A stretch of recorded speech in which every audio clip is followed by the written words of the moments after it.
its effects on the economy. This matter was inadmissible. The second matter came from Kasenengo, a member of parliament, Mr. Philemon Twasa, and his subject matter was on the theft of fertilizer under the Farmer Input Support Program in some parts of the country.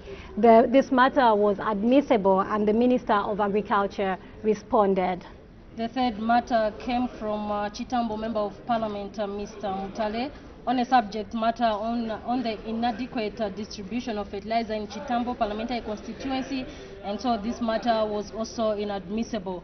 Thereafter, the acting Minister of Mines and Minerals Development made a statement on the security status of Kanyelele and Pika parliamentary constituency following the discovery of gold in the area, following a directive by Madam First Deputy Speaker on a matter of urgent public importance raised by Mr. Francis Kapianga, Member of Parliament for Mpika, on Wednesday, 22nd November 2023. And so the Minister briefed the House on the status of illegal gold mining activities in the area and the measures being taken to protect and manage the mineral resources countrywide. And after the ministerial statement was considered, the House went on to consider question for oral answer number 152, Understanding Order 74.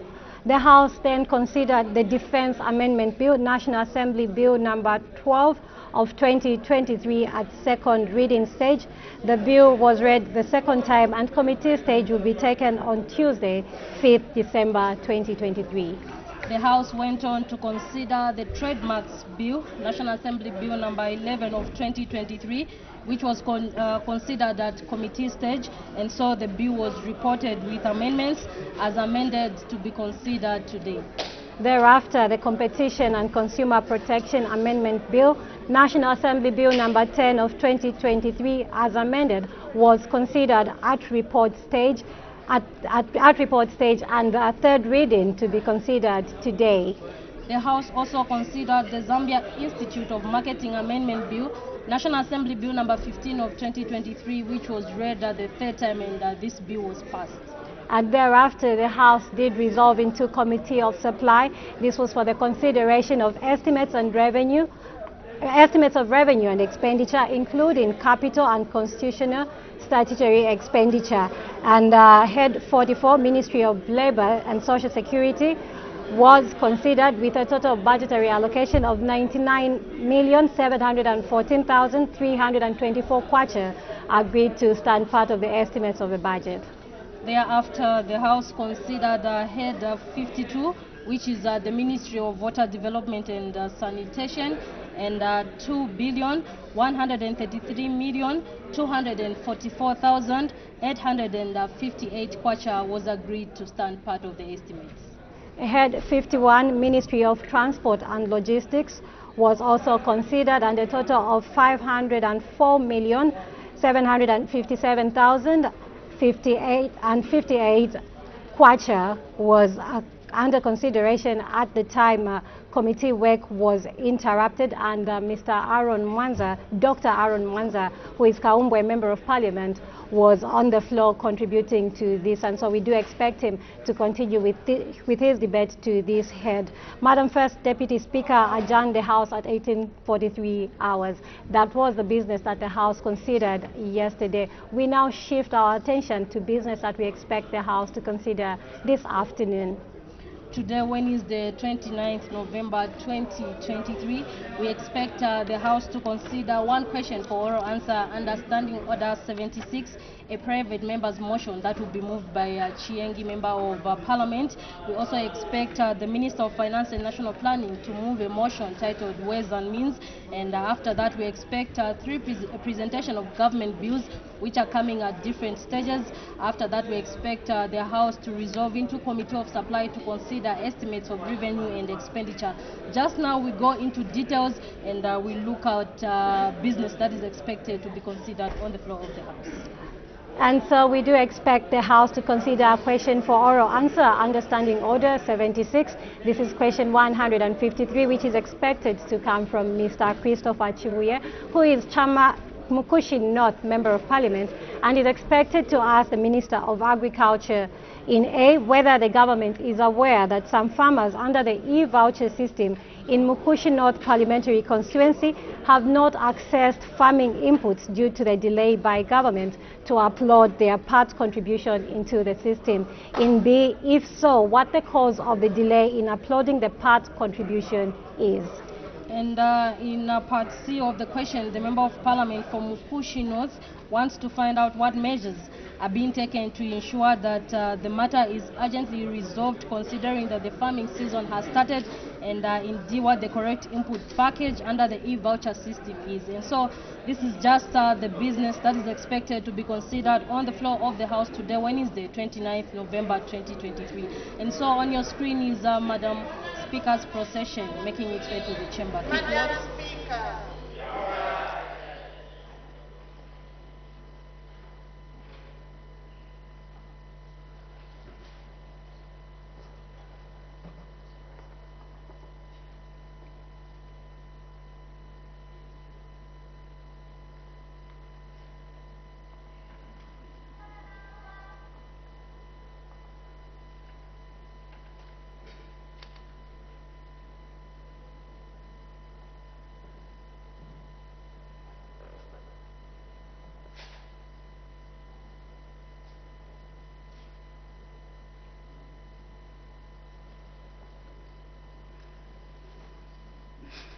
Tendency of Zambia, proud and free, land of wealth and joy in unity, victors in the struggle for the right. We want freedom's fight, oh, one, strong and free. Africa is our own motherland, fashioned with and blessed by those who blend. Let us, all our people, join as one, brothers under the sun. Oh, one, strong and free. One land and one nation is our cry. Dignity and peace is Zambia's sky, like a noble eagle in its flight. Zambia, praise to thee, oh, one, strong and free. Praise be to God, praise be, bless our great Zambia, Zambia, Zambia. Remain we stand under the flag of our land. Zambia, praise to thee, oh, one, strong and free. Prayer. Almighty God, who in your infinite wisdom and providential goodness has appointed the offices of leaders and parliaments for the welfare of society and the just government of the people, we beseech you to consider with your abundant favor us, your servants, whom you have been pleased to call to the performance of such important responsibilities in this land. Let your blessings descend upon us here in Parliament assembled, and grant that we may, as in your presence, treat and consider all matters that shall come under our deliberation in so just and faithful a manner as to promote your honor and glory, and to advance the peace, prosperity, and welfare of our country and of those whose interests you have committed to our charge. Amen.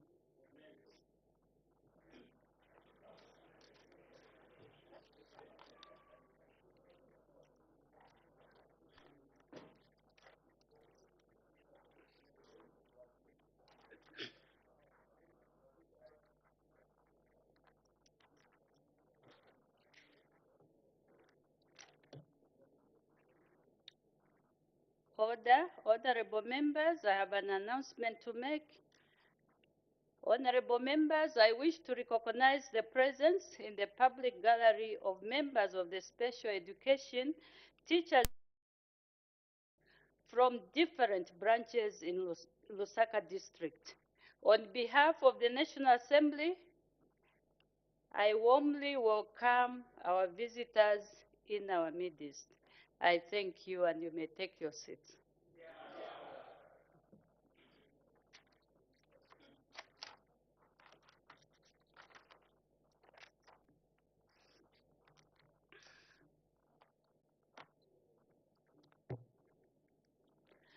Honorable members, just to remind you that today our day is fully packed.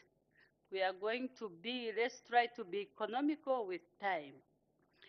We make progress, matters of urgent public importance. We heard something from Kasenengwa not long ago. The Honorable Member for Pambashi.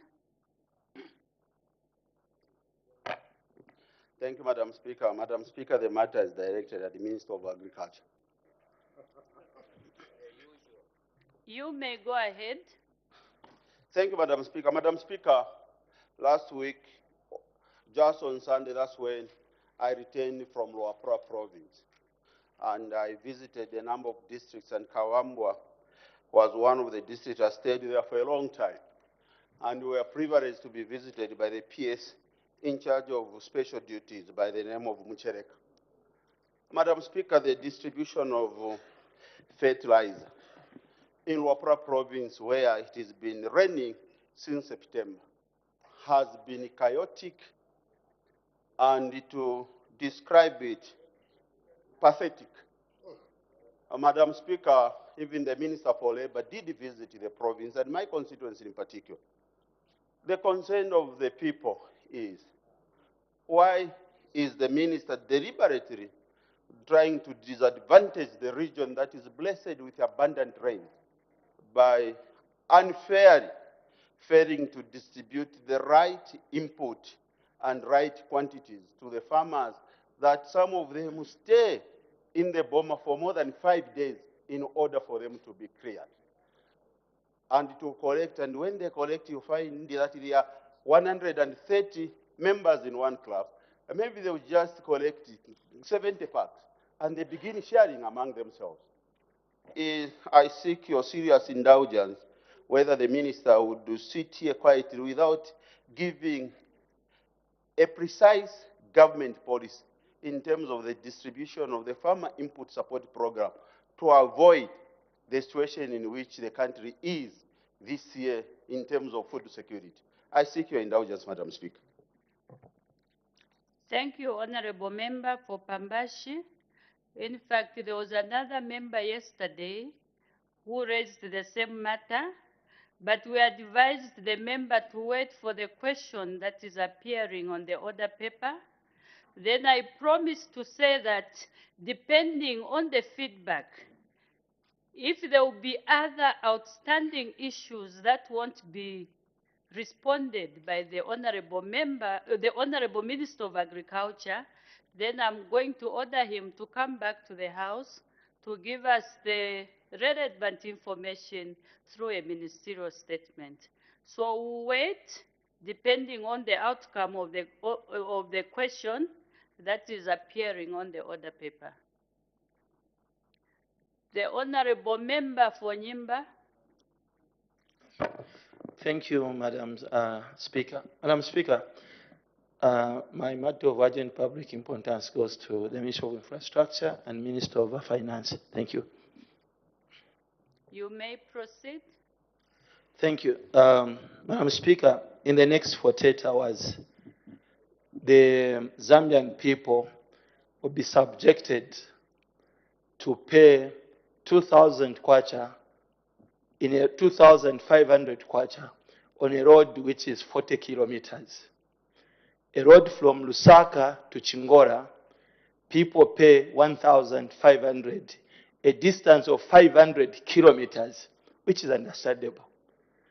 Madam Speaker, therefore... Honorable Member for Nyimba, kindly maybe expand more on what that payment is all about, because I don't know what you are talking about, whether it's the construction of the road or I'm lost there. Madam Speaker, it's the new Chingora Kasumbalesa toll fees. Chingora to Kasumbalesa, it's 40 kilometers plus, maybe 45 kilometers. The track, Madam Speaker, from Chingora, which charges 5,000 going to Kasumbalesa and back, price fuel 3,000 kwacha, is making a loss of 1,000 kwacha from Chingora to Kasumbalesa. A track from Lusaka to Chingola, which is 500 kilometers, it's being charged from Lusaka to Chingola back here, a round trip is being charged 1,500 kwacha, and there's no complaint on that. So, is the minister in order, Madam Speaker, to rate this anomaly on these 40 kilometers continue and deprive Zambian people? Madam Speaker, there's a toll, the charges have already displayed at the toll plaza in Chingola. Thank you.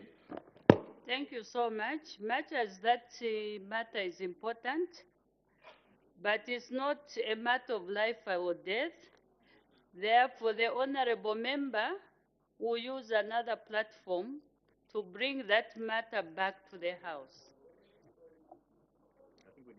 The last member is the honorable member for Solwezi East. Thank you very much, Madam Speaker. I rise on a matter that is urgent, and last time I was told to put in a question, an urgent question, and it came to this floor. Madam Speaker, as I'm speaking, 2 lives have been lost in Mushindamo by the beatings from the Zambia National Service, and 1 person has had the leg dislocated. Now, these 2 people apparently are from the DRC, and now the Congolese people, they are saying, we have now to retaliate the loss of our people. Now, that matter was raised here, and I lamented that this matter should be looked at, because any time there's a looming riot at the border, Solwezi Kipush border, where our own local people are being disadvantaged from trading at the only gazetted market. And that has caused a lot of issues, even with our chiefs. Yesterday, just in the morning, I was discussing with the chief and say, please, I'm begging with my people here just to wait for a response from you, who is our representative. Madam Speaker, the Honorable Minister of Defense assured me that he was going to assemble a quick team to go and investigate that area. Up to today, nothing has happened, and I keep receiving phones of people almost rioting, and I fear that more lives may be lost. I bring this and direct this matter to the Vice President, who is the leader of government business in the House. I thank you, Madam Speaker. The honorable member for Solwezi East, you may be aware that you cannot bring back an issue to the House within the same sitting. You clearly indicated that the matter was brought to this House and you haven't received any feedback. Honorable member for Solwezi East, have you made any effort to make a follow-up with the Minister of Defense? Madam Speaker, the provincial minister, Honorable Yefu, is very much aware, and he told me that he's in touch with the Honorable Defense Minister, that something should be done as quickly as possible. But I'm fearing, because more lives have continued to be lost. So nothing is happening, and that's why I'm raising again and again. And I'll keep raising until a solution is found. Madam Speaker, I thank you. No, the honorable member was actually supposed to get in touch or make a follow-up with the Minister of Defense, because he's the one that responded to the matter on the floor of the House. I don't know, Your Honor, the Vice President, if you are aware of this issue, though the Honorable Minister of Defense, the one who knows about this matter, is not in the House. Your Honor, the Vice President. Thank you, Madam Speaker. Indeed, as guided by yourself, Madam, I would need, if I have to be any reasonable to this matter, I would need a little more information so that I can ask questions and then see what kind of follow-up has been made. As I sit here, I really cannot respond with reason and understanding. So, Madam, I think I invite him to the office, maybe tomorrow, so that we can chat. Thank you. Thank you. We make progress. Question for oral answer understanding order 76. The honorable member for Mukushi North. Thank you very much, Madam Speaker, for giving yet another chance to Mukushi people to ask question 153. The Honorable Minister of Agriculture.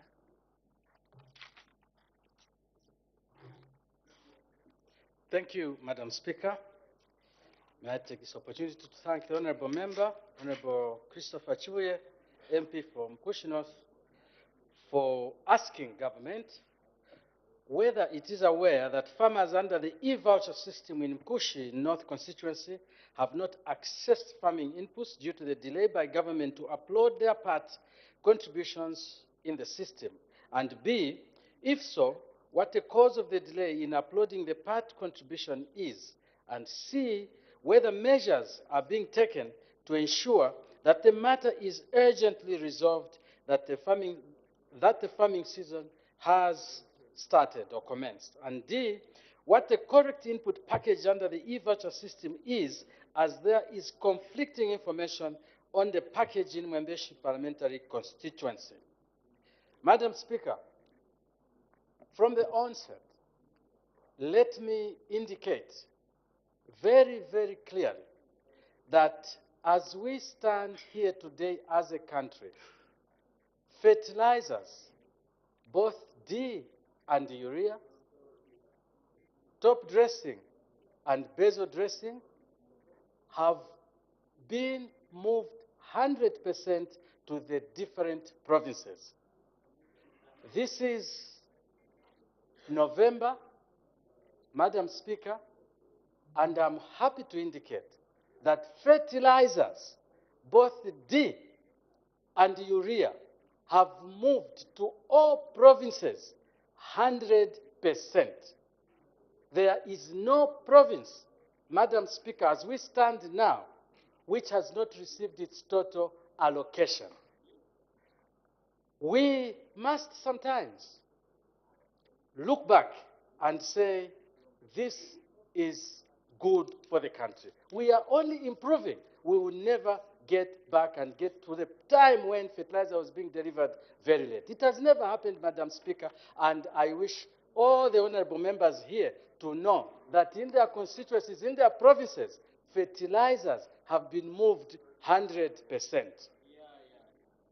If there is a province which has not received 100%, may they let me know, and I would like to clarify with that honorable member, because there could be a serious problem. If anything, we have moved a little bit more fertilizer to the provinces than required.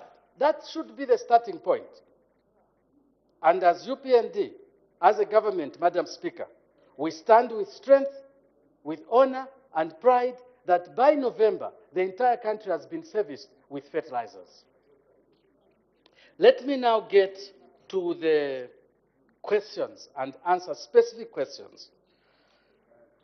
A, government is not aware that farmers on the e-voucher modality in Mkushi North constituency have not accessed inputs due to delays by government to upload the part contribution. 11,816 farmers in Mkushi district, out of which, out of 16,101 farmers on the FISIP register have serviced to collect farming inputs. That's the record we have. B, Madam Speaker, there is no delay in uploading the part contribution by government.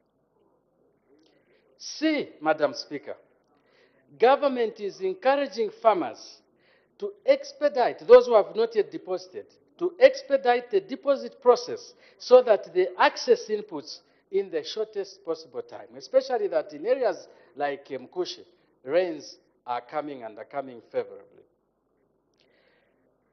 D, Madam Speaker, the farmers under the e-voucher modality are entitled to the following inputs: 3 by 50 kg compound D fertilizers, 3 by 50 kg urea, and a seed variety of the farmer's choice, which should include maize seed.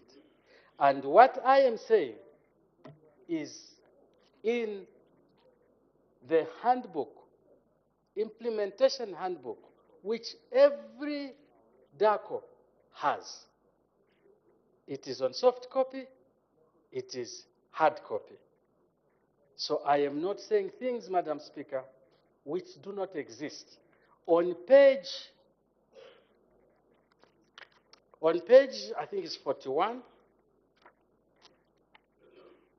On page 41, Madam Speaker, item 5.3.1 clearly indicates during the 2023-24 season, each farmer will get the following inputs: 3 by 50 kg basil dressing, 3 by 50 kg top dressing, 1 by 10 kg bag seed for maize, and either 1 by 25 kg bag of soybean seed, or 1 by 20 kg bag of groundnut seed, or 12.5 kg rice seed, or 5 kg sunflower seed, or 10 kg cowpea seed, or 10 kg sorghum seed, and indeed, if possible, 20 kg common beans seed.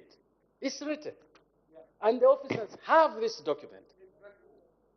It is sad if our officers are not following what they have been, what they prepared themselves, we put on paper and distributed.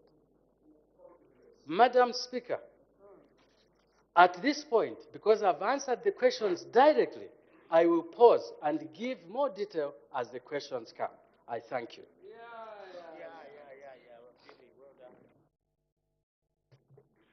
Supplementary questions. The Honorable Member for Chitambo.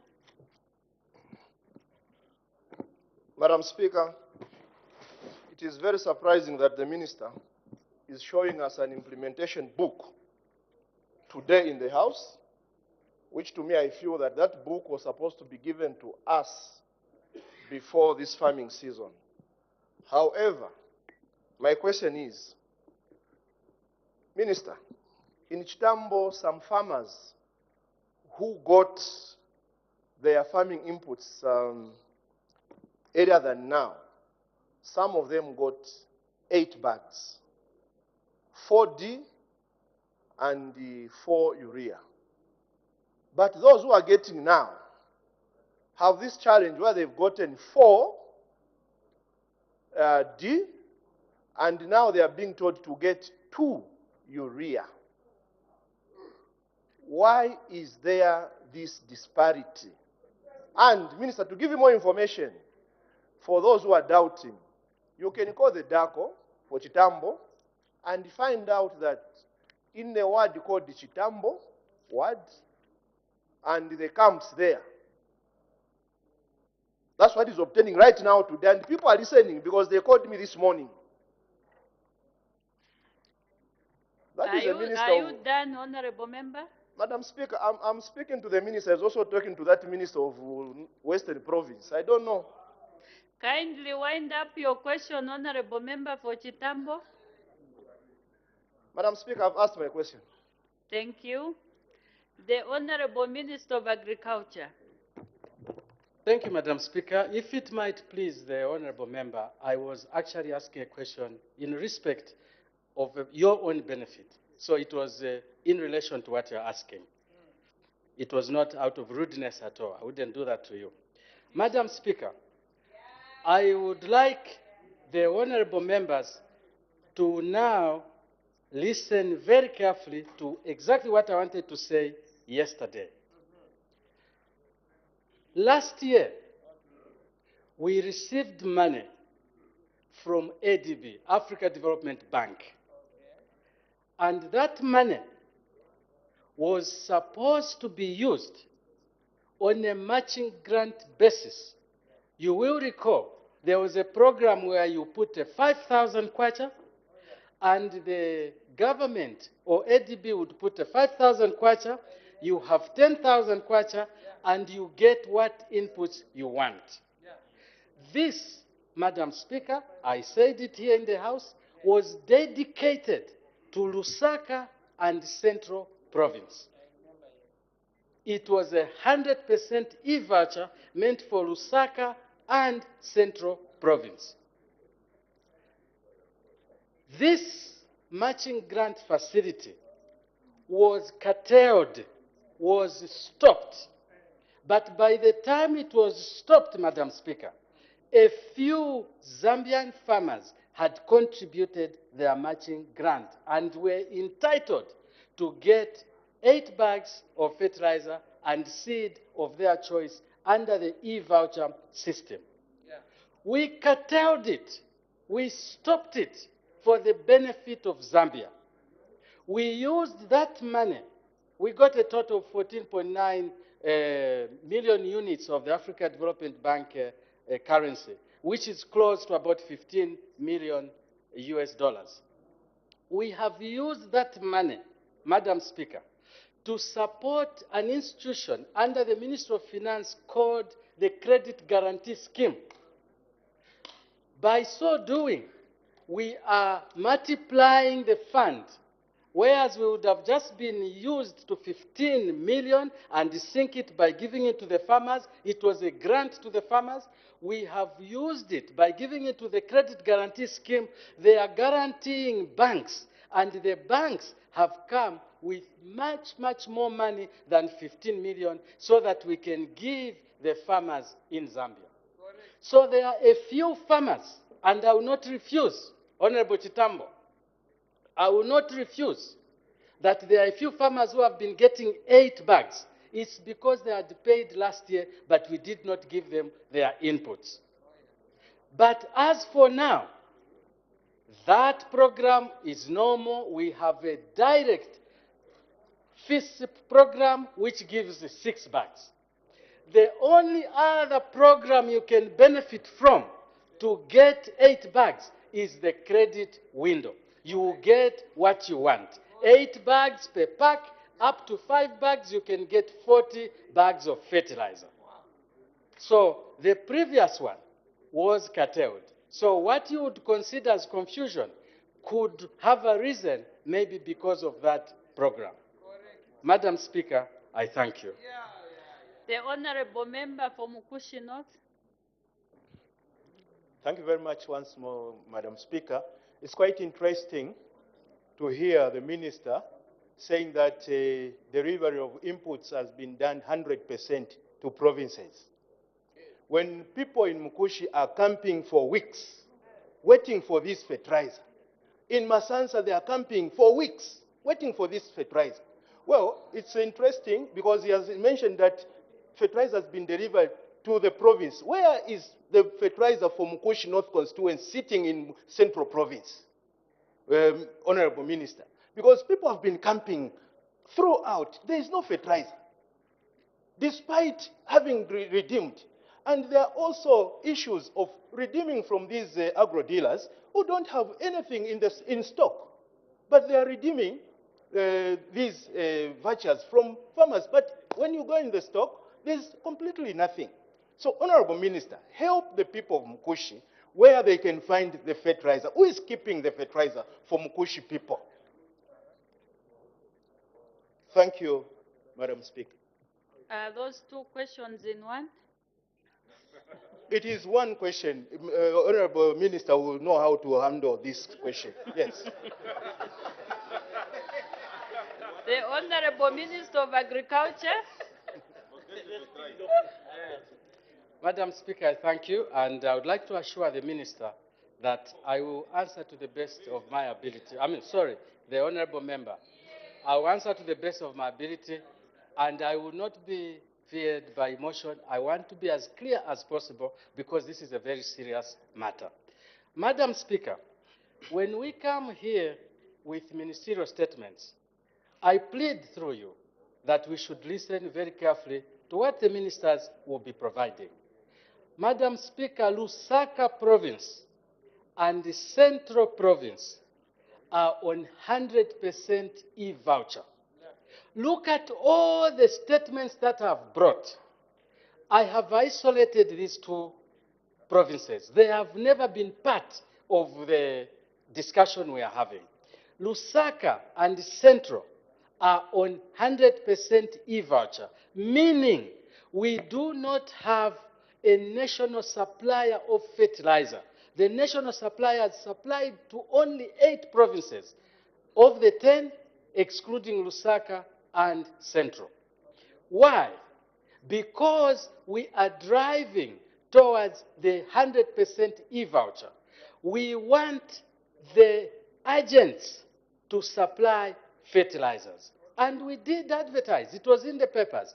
Those who want to be agents are free to be agents to take fertilizers.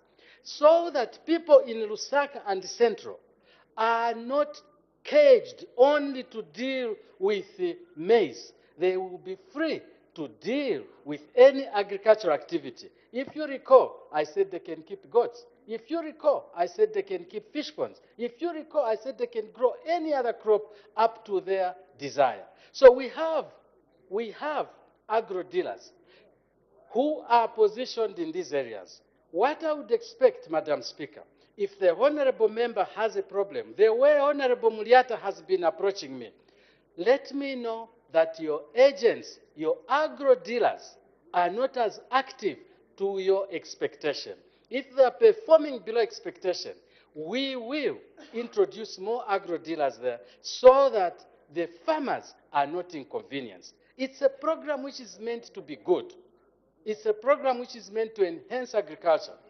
It's a program which we are driving towards. So if the agro dealers are failing us, just let me know and we'll see what we can do. I take notice that you are raising concern.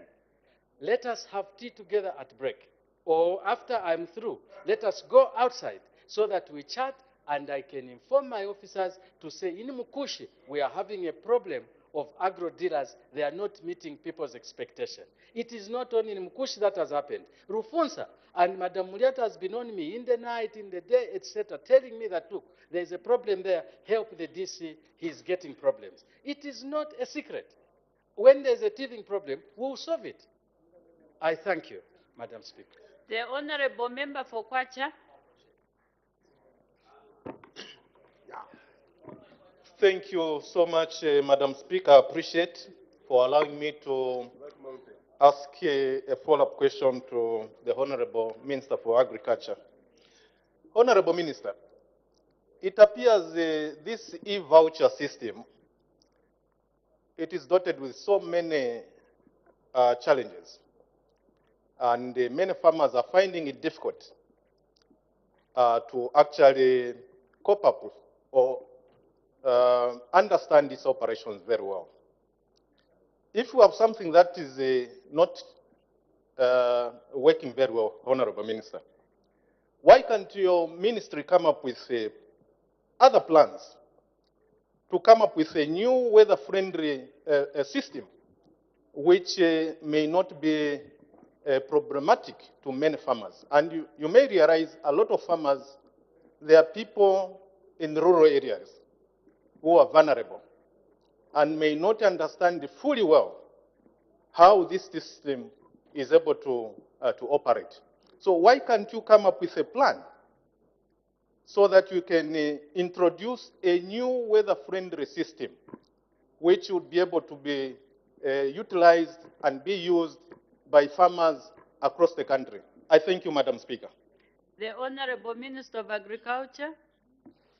Thank you, Madam Speaker, and I appreciate the sentiments from the Honorable Member for Kwacha. Madam Speaker, if you study the two systems that we give fertilizer on, which is the direct input support, where we buy the fertilizer and heap it and farmers come and collect, and the e-voucher, if you really sit and study it properly, rationally, in a sober manner, you will realize that the e-voucher is actually a more rugged and better system. What we are facing is this lack of the market being developed to support the e-voucher. And that is why, Madam Speaker, we only introduced it in Lusaka and Central. We did not take it to the real remote areas of, say, Chipata, Maguero in Chipata. I'm using Chipata because that's my constituency. If I use Chama, he will react negative. But we have taken it to areas which are relatively advanced in technology. Lusaka, Central. What we must do, honorable members, is you become agro-dealers. No one will stop you. Sell fertilizer in your constituencies. Open a shop. Open a shop and have seed and fertilizer so that we can be assured that each constituency has got an agro-dealer of credibility. That's what we need. I'm appealing to all of you, including you who is misplaced here. All of you to, yes, Madam Speaker, there's an intruder here. On a light note. Madam Speaker, on a serious note, could we as members of parliament, could we be encouraged to become agro-dealers, to support our farmers? Could we encourage the people who are financially sound in our areas to become agro-dealers? And we will link them up to suppliers of fertilizer so that fertilizer can be available. This e-voucher is a good system. We should not abandon it. If we're having teething problems, let's fix the teething problems. But it's a good system which will allow our farmers to do what they want to do, not force them into maize and force them into soybeans and the crops which we prescribe. They are free to do what they want. Madam Speaker, I thank you. The Honorable Member for Pambashi. Thank you so much, Madam Speaker. Madam Speaker, I want the Minister to answer this question of sobriety and address the needs of the people, because I even broke the procedure. I had to make a call to confirm the statement by the Minister, and the people are saying, oh, we are very shocked to hear the Minister say that, and what is happening on the ground is different.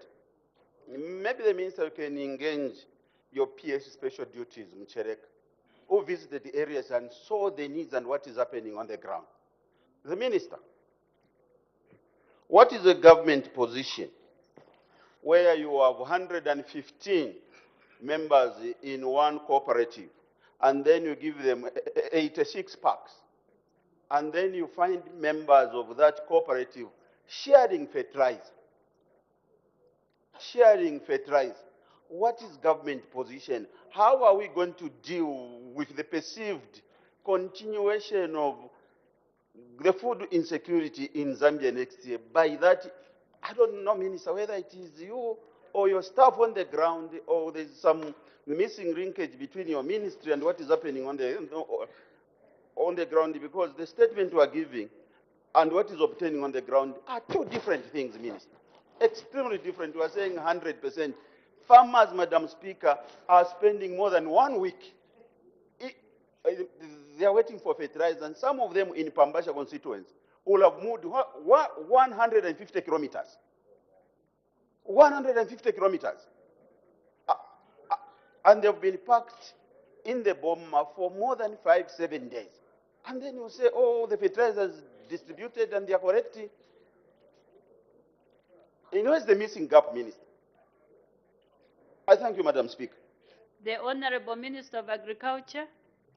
Thank you, Madam Speaker, and I thank my good brother, Honorable Chitotera, whom I related with very well.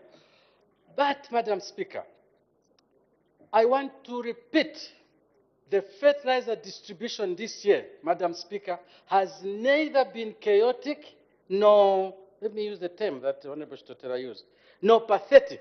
I mean, he used very strong language, but I chose to disregard it.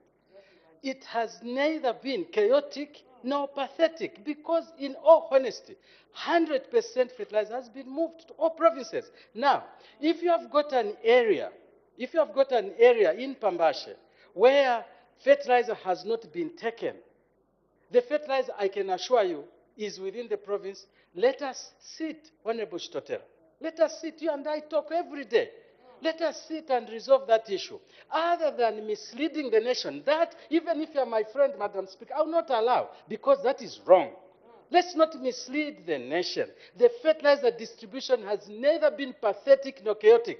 These members were not going to let me stand here like this talking quietly. They should have been booze on me continuous, because all of them have received the fertilizer.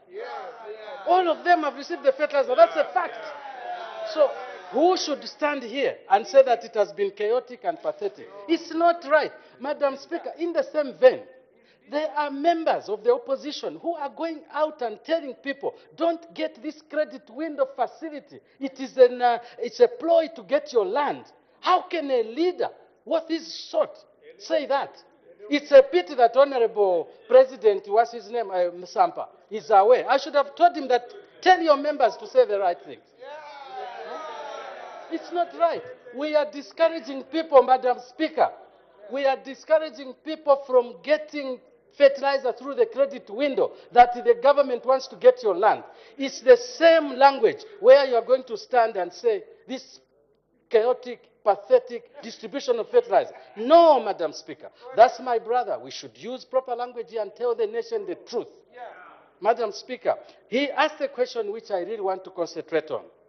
If you have got 115 members, but you only take 86 packs, how do you think people will share that fertilizer? The government policy, Madam Speaker, through you to Honorable Chitotera, is very clear. He was a cabinet minister for more than 10 years. Government policy never allows sharing of fertilizer. No, no, no.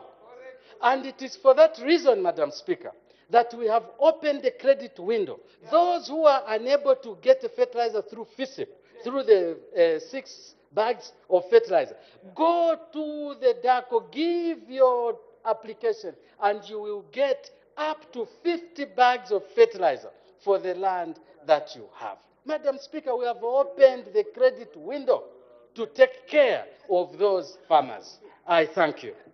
Thank you. Honorable members, as we ask these questions, please let's think of our people. This is a season where our people are supposed to be very busy preparing for the farming. And I'm sure they've sent you to this house to come and get clarifications, because maybe they are facing some challenges along the way. So let's just bring those questions or those concerns on the floor of the House so that the minister can attend to them. Let's try not to be seen as if we are differing, we are pulling each other. We are here for the sake of the people who sent us to this House. So with that guide, please, I've given you a lot of time because this matter actually is very important, looking at the time where we are. We make progress. The Honorable Member for Mwembeshi. Thank you, Madam Speaker. I don't know how the House is going to look at this, but this is my question and his question. So I don't know that we're going to give him two allocations. But the first allocation is the Honorable Member, you are asking the Honorable Minister of Agriculture one question. Okay, and again another one? No, you can share with your colleagues. Okay. Thank you. Minister, you came with a handbook which you are showing to the House that this is the handbook which you are using. And I'm made to understand that the people who are distributing fertilizer, they have got that handbook. Now, I want to understand where these people taught what they are supposed to have done on the ground, or they are just manipulating the government. I say so, Minister, because some people are asking questions, they're not affected. It is actually the central province which is affected. And what we are telling you now is a feedback. You should listen to this feedback which is happening on the ground. The story of 6 bags, 3 basil, 3 top dressing, when they started, it was a non-starter. There was no one who was giving such distribution. They are giving 4 basil and 4 top dressing. Who told them? If they had that handbook which you are showing us, who taught them? Then the other issue is that these very people you are saying they are distributing. In Mwembeshi, I want to tell you that in Mwembeshi, the people who are supposed to distribute the fertilizer as agro dealers, they are nowhere to be seen. You are finding that those who are deemed to be at national level, not to mention some names, they are the ones who are coming now on the ground and destabilizing the whole ground. Minister, are your people there on the ground working with us as a government, or they are trying to put their own regulations on the ground? Why are you forcing people to get the legume? Because in Mwembeshi, they don't want the legume. You are saying 3 bags of fertilizer and get some legumes, either groundnuts or whatever. The people are saying in Mwembeshi, we don't want the legumes. All we want is 4 bags of fertilizer. And you said people can decide. Why are you forcing them? If they say they don't want these legumes, why are you forcing them? Is it because there is someone who is working with the people who are selling legumes so that they sell? Where is the whole rationale coming from, What Minister? is the question, the Honorable Minister, Member? what I'm saying is that I want to understand who is behind misleading the people on the ground, forcing them to get legumes which they don't want, giving them 80 bags which they are not supposed to get. Where is the information coming from, Minister? I thank you, Madam Speaker. The Honorable Minister of Agriculture. Oh, I'll come later. Thank you, Madam Speaker, and thank you, Honorable Machila Jamba, Honorable Member for Mwembeshi, for that good input. Madam Speaker, I want to put it on record. I, myself, Honorable Jamba, had a chat on a conference for almost 4 hours with all the agricultural officers in the country. For them to deviate from this, then maybe I need to investigate, as you have said, are they working with us or not? Because it's not supposed to be like that. Here is a book. Ask them if they've got this. They have it on soft copy and they have a hard copy. Now, I will investigate, Madam Speaker, what could be happening. And I take this very seriously because we want to move the country towards the e-voucher. As I said, we are now at 43 districts. Next year, we want to be at 76 districts. And the other year, we want to be 100% on e-voucher. At this rate, we need to start checking where the mistake or the problem is. And I want to insist, the real issue is we need a lot of agro dealers to develop in the country so that this system can work. It is a better system, colleagues. It's a better system. Madam Speaker, Honorable Jamba asked a couple of questions. Why are we forcing people to get legumes? Madam Speaker, that is government policy. We want to diversify. Correct.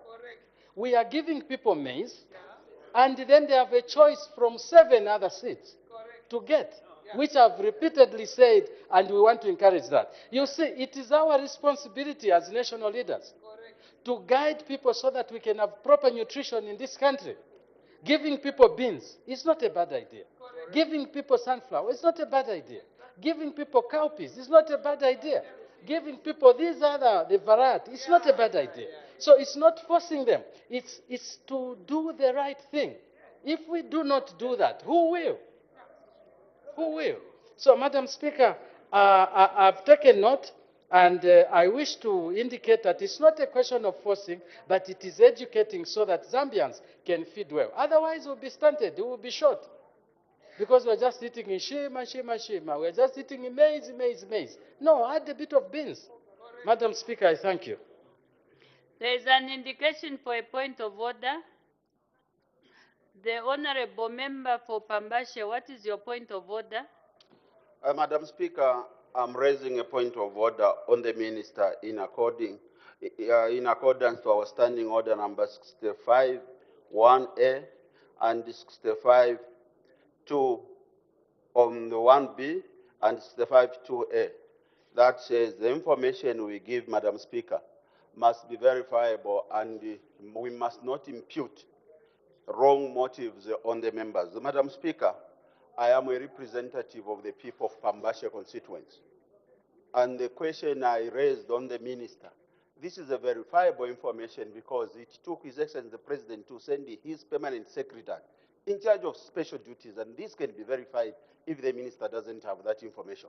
I've spoken to his chief, the paramount chief Mpeze, who's confirmed the struggle of fertilizer here. And then is the minister in order, Madam Speaker, to impute the wrong motive when I'm just a mouthpiece for people that have sent me here? I'm bringing the challenges the people are facing. I had a cordial interaction with him yesterday in the reception, and I told him, and he comes here and imputes wrong motive. I was a cabinet minister, I'm doing things that I am a representative of the people of Pambashe, and minister will not bring things that I have not verified. You remember, even on the sale of maize, I used to tell you the same thing, and you used to refuse here. Is the minister in order, Madam Speaker, to impute a wrong motive on me when I'm bearing a message of the people of Pambashe, including Paramount Mpeze? I seek your serious ruling, Madam Speaker. The Honorable Member, when you are raising a point of order, you are supposed to be precise. Yes, don't debate the point of order. Because actually you've even provided the answer in that point of order. So because of that, Honorable Member, I'm not going to admit that point of order because you've debated it and you've given options or answers. The Honorable Member for Mukushi North. Thank you very much, Madam Speaker. Let me also adopt the question for Honorable Jamba, the concerns from Honorable Jamba. Honorable Minister, you indicated in your response that government is not aware that farmers have not received government contribution. The only money that is found in some of the farmers' e-vouchers is only 300 kwacha. So I would like to ask you, Honorable Minister, to do an investigation in Mukushi North constituency as to why certain farmers are only finding 300 kwacha in their vouchers, and they cannot proceed to redeem because government has not uploaded the money in those vouchers. Coming to my question, Honorable Minister, these farmers whom we are saying they are supposed to receive 333, for real, at some point in your own statement, you indicated that e-voucher allows people to get what they want. And again here, you have told us that we are directing farmers to get legumes away from their will, because what they want is fertilizer. They don't want that legumes. But you are saying, no. In the same breath, you told us that e-voucher allows a farmer to pick whatever they want. So why are you not allowing farmers to get what they want, according to your statements? Thank you, Madam Speaker. The Honorable Minister of Agriculture. Madam Speaker, I thank the Honorable Member for that very pertinent question. May I indicate that let me investigate what you have said so that I do not give a wrong answer. Let me investigate because it's not supposed to be like that. Okay. Thank you, Madam Speaker.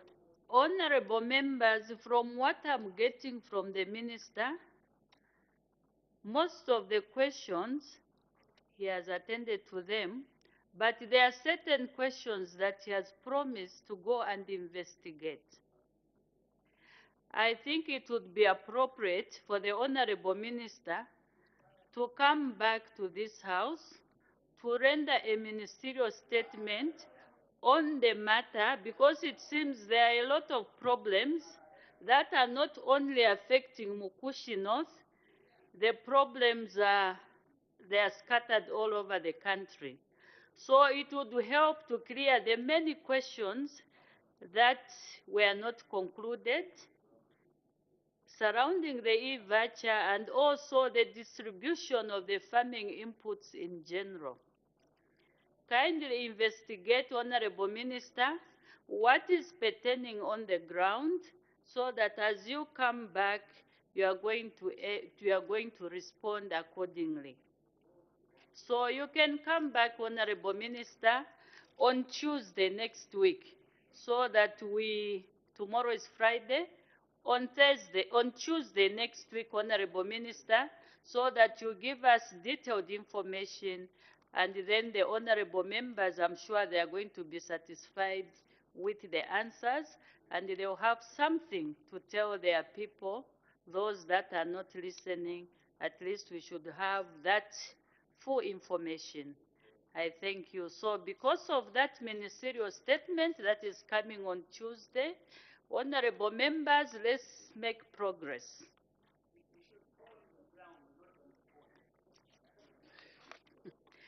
Notice of motion, the honorable member for Chiengi.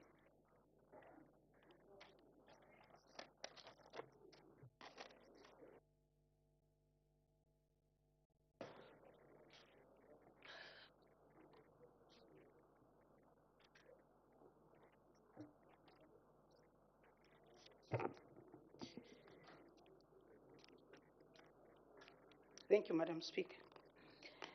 I beg to move that in order to actualize the provisions of the Persons with Disabilities Act number 6 of 2012, Part V, Section 5, that's Part 5, Section 2022, Clause 2F and G, this House urges the government to introduce sign language and Braille writing as optional subjects in public schools countrywide. Is the motion seconded? Yes, Madam Speaker. Seconded by the honorable member for Mufulira. The question is that in order to actualize the provisions of the Persons with Disabilities Act number 6 of 2012, this House urges the government to introduce sign language and Braille writing as optional subjects in public schools countrywide. Any debate? The honorable member for Chiengi.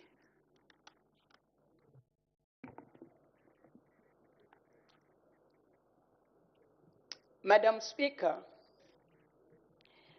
today I stand before you to address a matter of utmost importance. We have the opportunity to make a significant change in the lives of individuals with disabilities in our beloved country, Zambia. It is time for us to stand for inclusiveness, for equal opportunities, and for promotion of the rights and well-being of persons with disabilities. The Persons with Disabilities Act number 6 of 2012, Part 5, Section 22, empowers the Minister of Community Development and Social Services in collaboration with the Minister responsible for education to ensure inclusive education for persons with disabilities, including the facilitation of the learning of sign language and Braille. This act recognizes the fundamental right of every individual to access education, irrespective of their abilities. It acknowledges the unique needs of those with disabilities and places serious obligation on the government to provide the necessary support. Order, honorable members. Can we please lower the voices? You may continue. Thank you, Madam Speaker. Those with disability, irrespective of their abilities.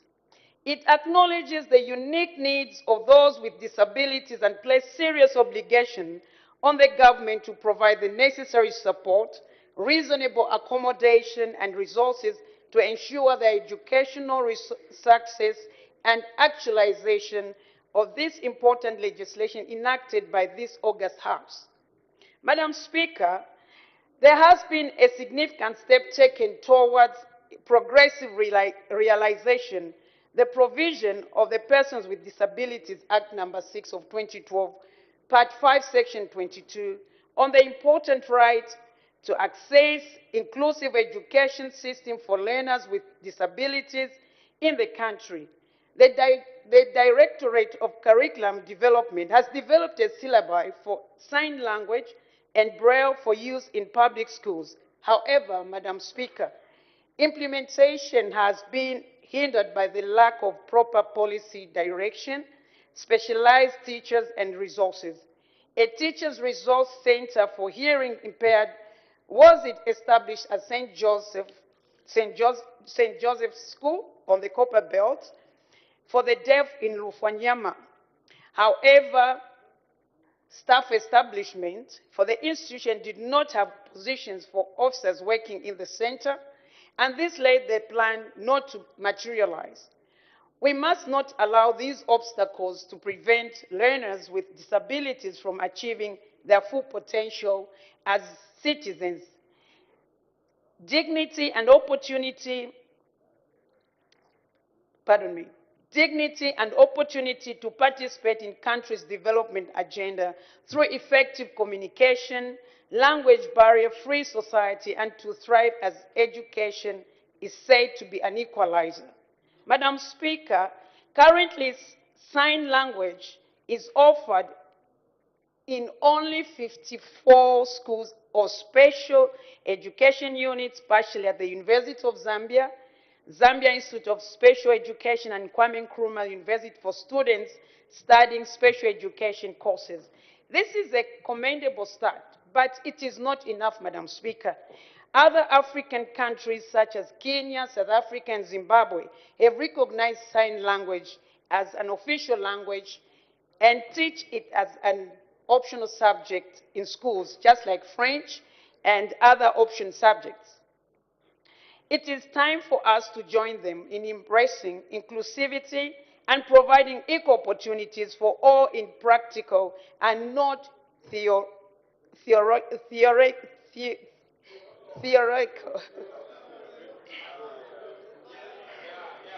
Mbemba, bear with me. Thank you, the House. I can see you're following. Why should we support this motion, Madam Speaker? You may ask this question. Let me share with you some compelling reasons. First and foremost, sign language is one of the mediums of communication for Zambian citizens. By introducing sign language as an option subject in public schools, we are not only empowering individuals with disabilities, but also enhancing communication skills in learners without disabilities. This will prevent communication barriers when they enter society, ensuring that our future generation are equipped to interact with everyone without prejudice or discrimination. We will build a better and inclusive society for our next generation of leaders, a society that will be inclusive of deaf community, and a society where we will be able to promote and integrate deaf people in mainstream development by overcoming communication barriers. For example, Mnali Secondary School, which is a combined school.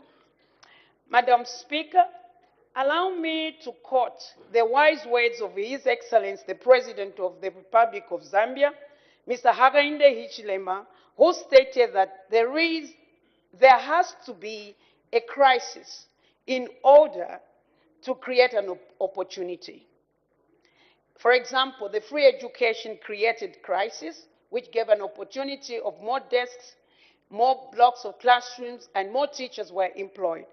The introduction of sign language and Braille in public schools countrywide may create a crisis, but it will also create an opportunity for growth, Madam Speaker.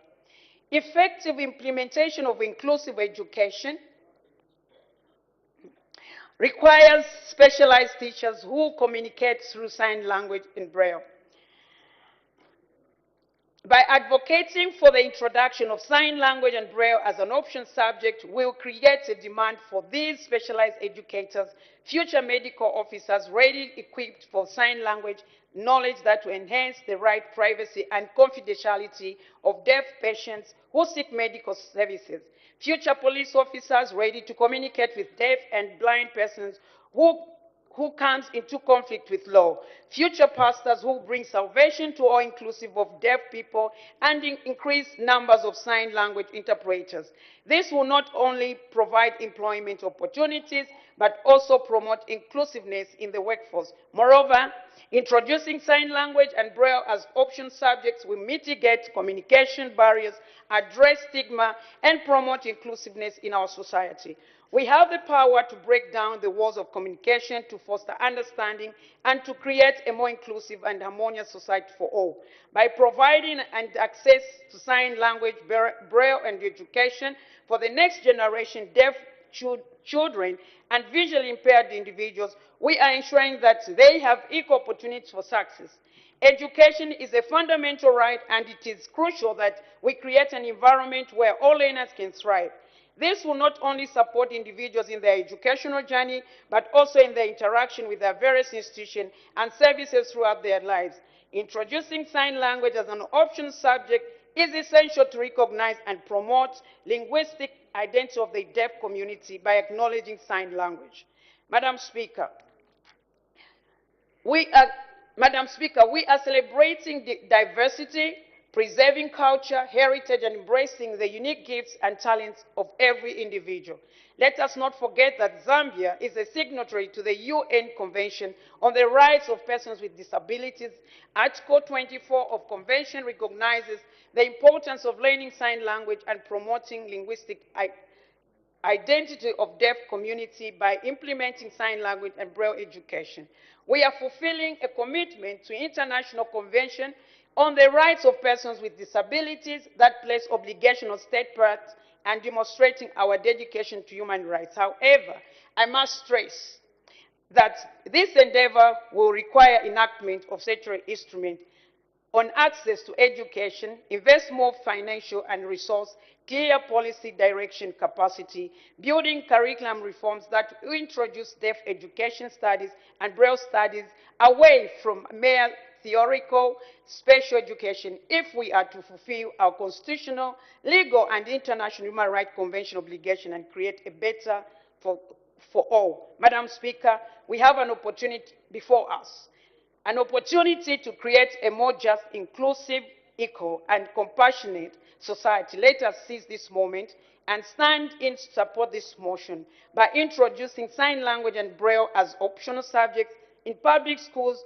We are not only changing individual lives, but transforming our entire nation. May I urge honorable members to put aside any doubts and hesitations.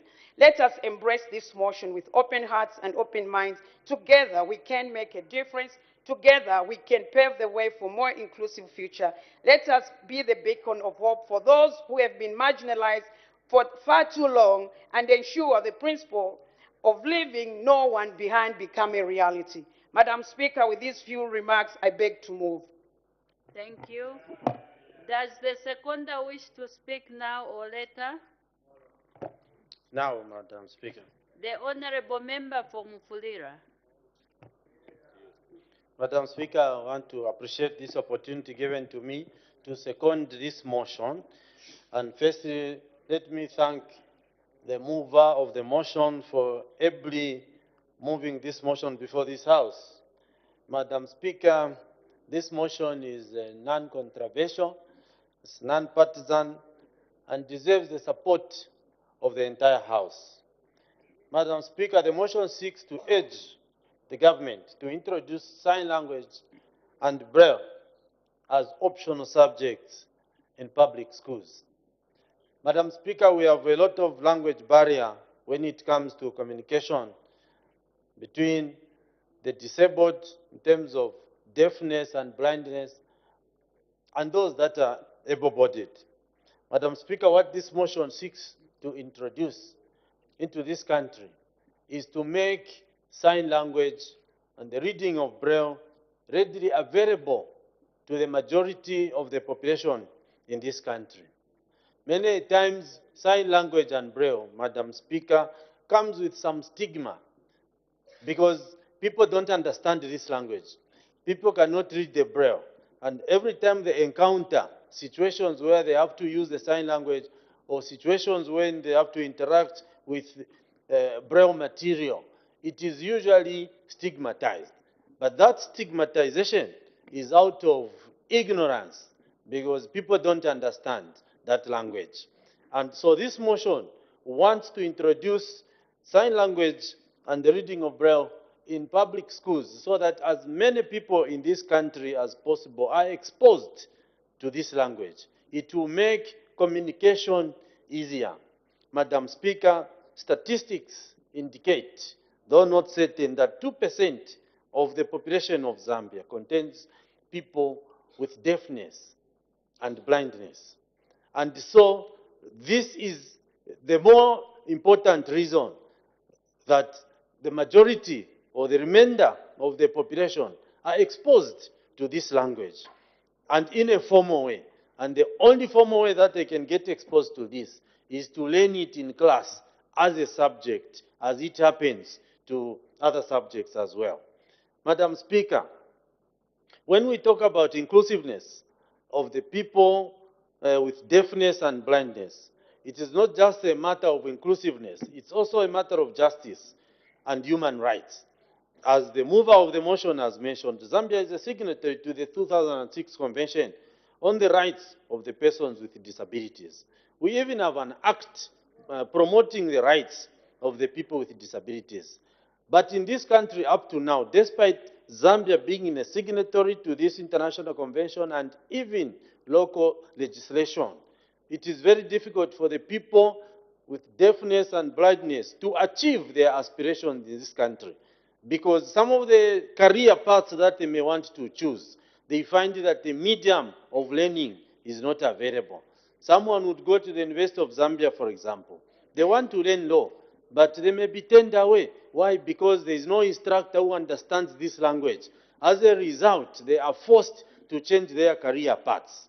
Madam Speaker, if these languages are introduced as the optional subjects in formal education, it may act as a catalyst and as a motivation for those that learn to instead to also communicate ably with the people that are deaf, with the people that are blind. In that way, we will be opening opportunities for our friends, for our fellow citizens who may want more exposure, in this country and in their lives.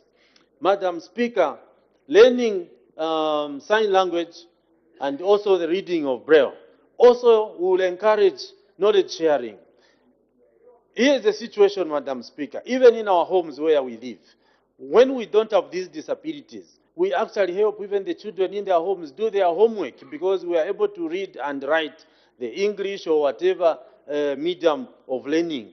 But in a home where there is a child who cannot hear, where there is a child who cannot see, it's even very difficult, for them to interact even just with their own parents, even with their siblings, and beyond that, even with their local residents in the community. Why? Because the siblings, the parents, and their friends and colleagues in the community have very little exposure to sign language, very little exposure to Braille.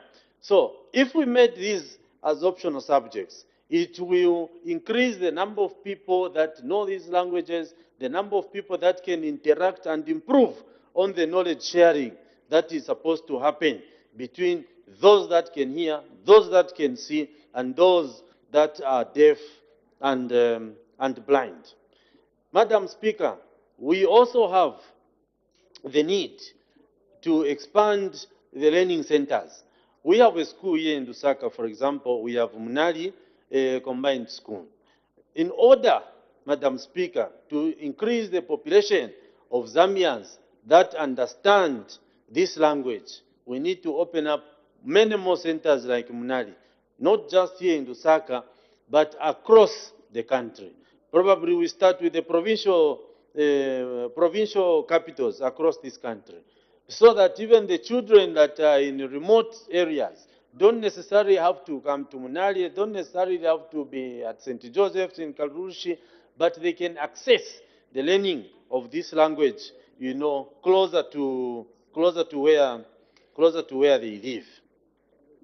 And so, Madam Speaker, as I conclude, I just want to urge this House to support this motion because it seeks to include as many people as possible in terms of knowledge sharing, in terms of communication between those of us that are able to see and hear and our fellow citizens who cannot hear and who cannot see. Madam Speaker, I thank you. Thank you. Any further debate? The Honorable Member for Chitambo. I'm grateful, Madam Speaker. Let me thank the mover of the motion, Madam Speaker, and for being very thoughtful to think about people with special needs. And Madam Speaker, also, let me thank the second of the motion for bringing out a lot of issues that I have also learned today. Madam Speaker, as it has been rightly put, this is a non-controversial motion. And I know, Madam Speaker, that what we are talking about today is an issue of human rights. People with special needs, Madam Speaker, also have got rights. And our human rights speak to these things, that they also need to learn and read and also be provided with signs which are readable to them. And Madam Speaker, all these can only be achieved if sign language and Braille is also brought into a classroom. And Madam Speaker, there is one serious point here that we should understand. We have made it a culture in this country where people with special needs are treated differently. It is time we brought them together so that we are learning from one environment so that they don't feel stigmatized. Why are we calling them special and give them special schools? It is time, Madam Speaker, we brought them also to be competing with other people. Because if this is made compulsory or something else in schools, they shall also benefit. And people that feel that people with special needs can't compete with them at that level will start realizing that indeed we need our friends with special needs to be with us and live amongst us in society. And Madam Speaker, this can only be achieved if we valued the points that the mover of the motion did make to the floor of this House. Madam Speaker, sign language, and I'm very much aware that laws are there in this country which provides for the introduction of sign language into school. But Madam Speaker, the question that one begs to ask is, have we domesticated this? Have we implemented this? Is it there? The move of the motion is simply asking government to introduce it now. If the laws are there, why don't we do it? Is that one thing that should be difficult for all of us here? Should we even sit here to be debating a matter which is straightforward? Madam Speaker, it is a duty of us members of parliament to also look Point of order, Madam Speaker. at our colleagues Point of order. who are stigmatized and make them also have the value of their human rights. On my right, Point of order, Madam. you can in fact caucus from outside if it's a very big issue. Fabian Panse. There is an indication for a point of order. The Honorable Minister of Local Government, what is your point of order? Thank you, Madam. And I apologize to the colleague for disturbing his, his thought. Madam, I'm rising on Standing Order 65. The Honorable Member of Parliament who's debating is incoherent, according to the way I'm listening. And why I'm saying so is, one, he is saying this motion is so straightforward that we need not to debate it, something that he's doing himself. One. Secondly, he's advocating for laws to be put in place in order for those who have hearing impairment, as well as those who must benefit from the mode of learning and not a subject.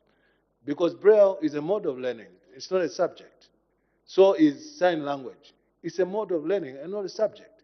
For him to insist that they are being discriminated by being put in a different classroom, I hold that is totally incoherent. Furthermore, as to add salt to injury, Madam, the last time I checked, in 2013, the issue that they're advocating for was included in the curriculum of Zambia, for Braille and sign language to be included in the curriculum.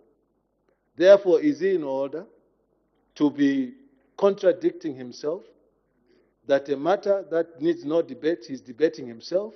I seek your ruling, Madam Speaker. Thank you for that point of order.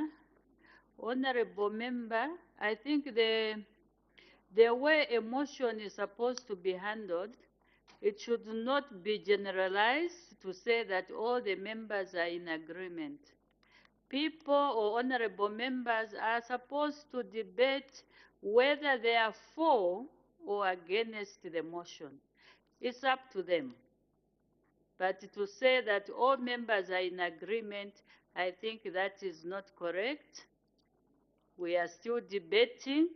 We are yet to hear from the other members who are supporting and who are not supporting. And then as we debate, honorable members, let's have facts on the ground so that whatever we are talking about, it's factual. This topic, I'm sure there are a lot of people that are listening out there, even in here.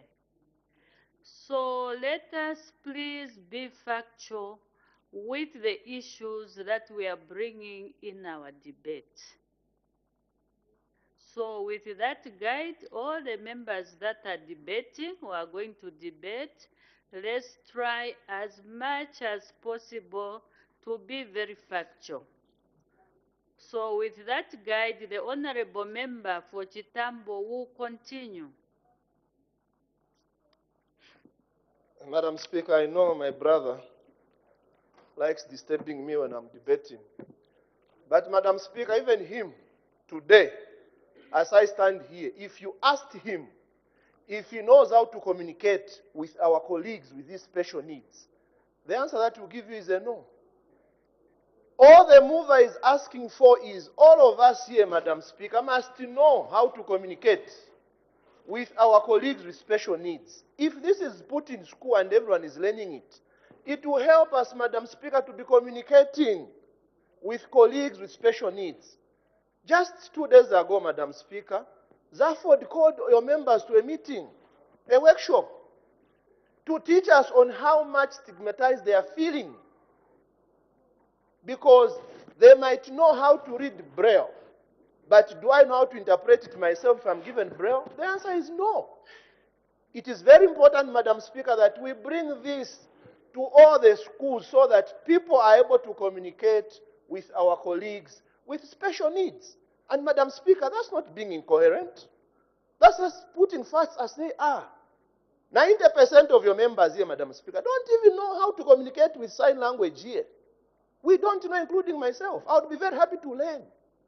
What is wrong in domesticating that? And Madam Speaker, my duty here, as I support this motion, is to ensure that everyone also buys into it. Because the people with special needs are listening to us here, and they want this motion to pass, Madam Speaker. If I don't urge them to support it, then I'm a wrong debater, Madam Speaker. I need it to pass. And Madam Speaker, like I mentioned here, that yes, it was brought in 2013, but have we domesticated it? Are we implementing it? Are we doing it? I'm urging colleagues from the executive, Madam Speaker, to implement this. I thank you. Thank you. The Honorable Member for Kafulafuta. Thank you very much, Madam Speaker, for giving us, the people of Kafulafuta, to air our view on the motion on the floor. To start with, Madam Speaker, the people of Kafulafuta support this motion with everything that we are, because we see it as a necessity. Last year, Madam Speaker, you sent us around the country under the Committee of National Guidance and Gender. We took time to go around some of these circles or some of these centers that have been neglected. There is one school where a lot of money was invested, I believe, because of its structural standing, which has been neglected now. That school was meant for people with special needs. We also went to another school. I can't see Honorable Cambon here, who was chair then, but we went to another school, I believe it's in Kanyama, where the people that are kept there can only understand sign language. The place is dilapidated. I felt sorry for them, not just because they can't communicate normally like all of us, but the state of the center was a sorry sight. My heart was moved with compassion, and coming to deal with a motion like this, Madam Speaker, I think this is a motion, as already stated, that is non-controversial. We already dealt with this at committee level, and a report was brought before you in this House. So all I'm doing really is to agree with the motion so that it's actualized.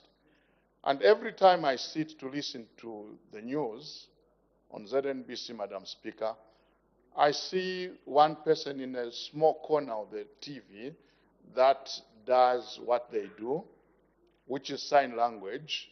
And I think it's only logical to invest in this area of life, because it would be pointless for that person in the corner of the TV giving signs when we can't understand it. So I strongly back this motion, Madam Speaker.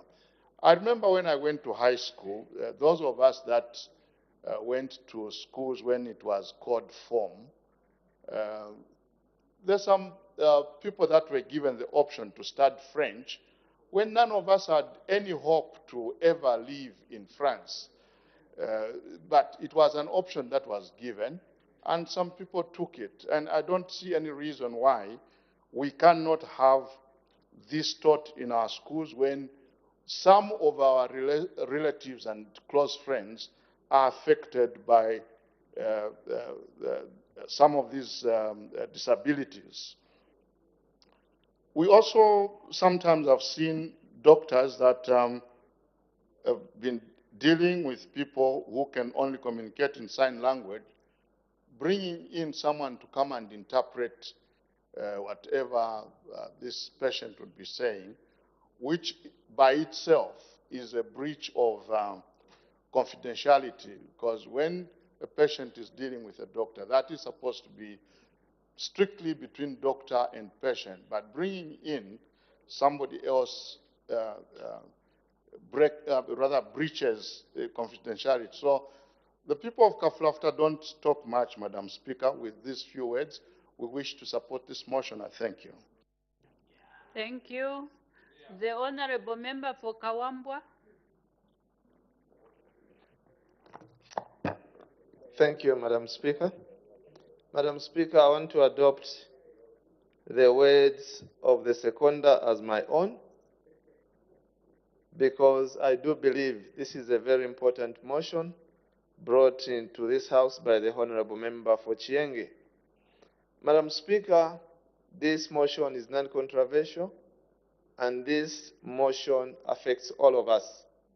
It affects every constituency of this country. As alluded to by a Member of Parliament for Chitambo, this issue came in 2013. It is 10 years down the road, and we're still skating around it. Madam Speaker, people with special needs find themselves in that circumstance not by their own choice. And people with special needs sometimes find themselves in that special place at birth, others as they grow, later in life, due to accidents, due to illnesses. So everybody in this House and outside this country and outside this House, Minister for Lusaka, please avoid passing between the person debating.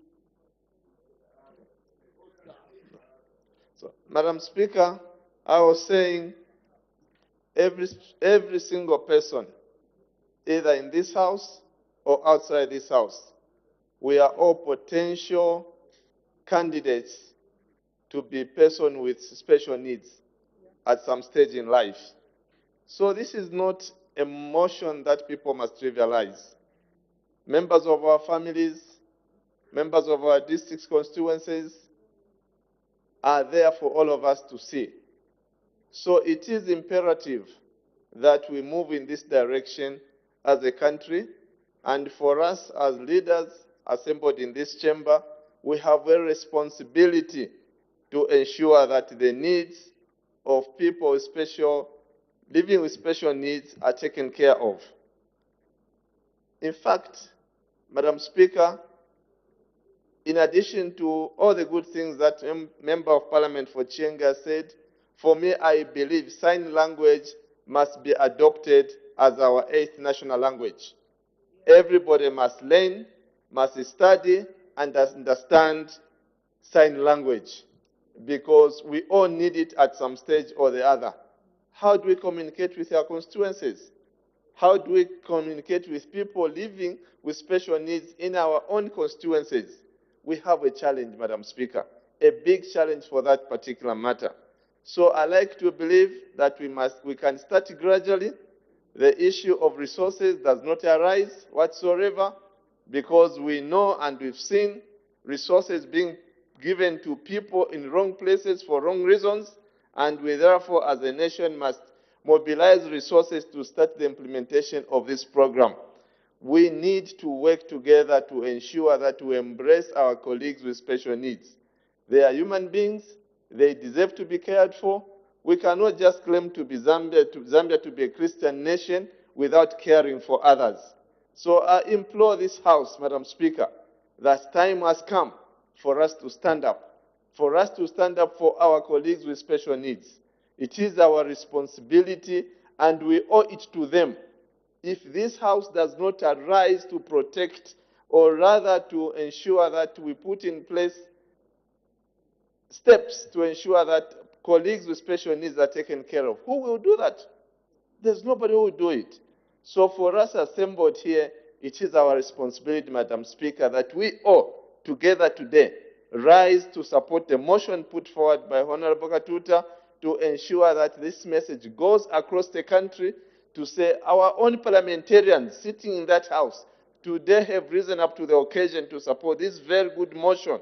Our own leaders in Lusaka today have teamed up together, breaking the barriers of being on the left or on the right, to go ahead today and make this memorable decision. So, Madam Speaker, I stand here to support, to join those progressive minds of our people outside and inside this House to support this very important motion. I thank you, Madam Speaker. Thank you. There is no voice from those that are against the motion. I see none. The Honorable, take the last member, the Honorable Member from Pika.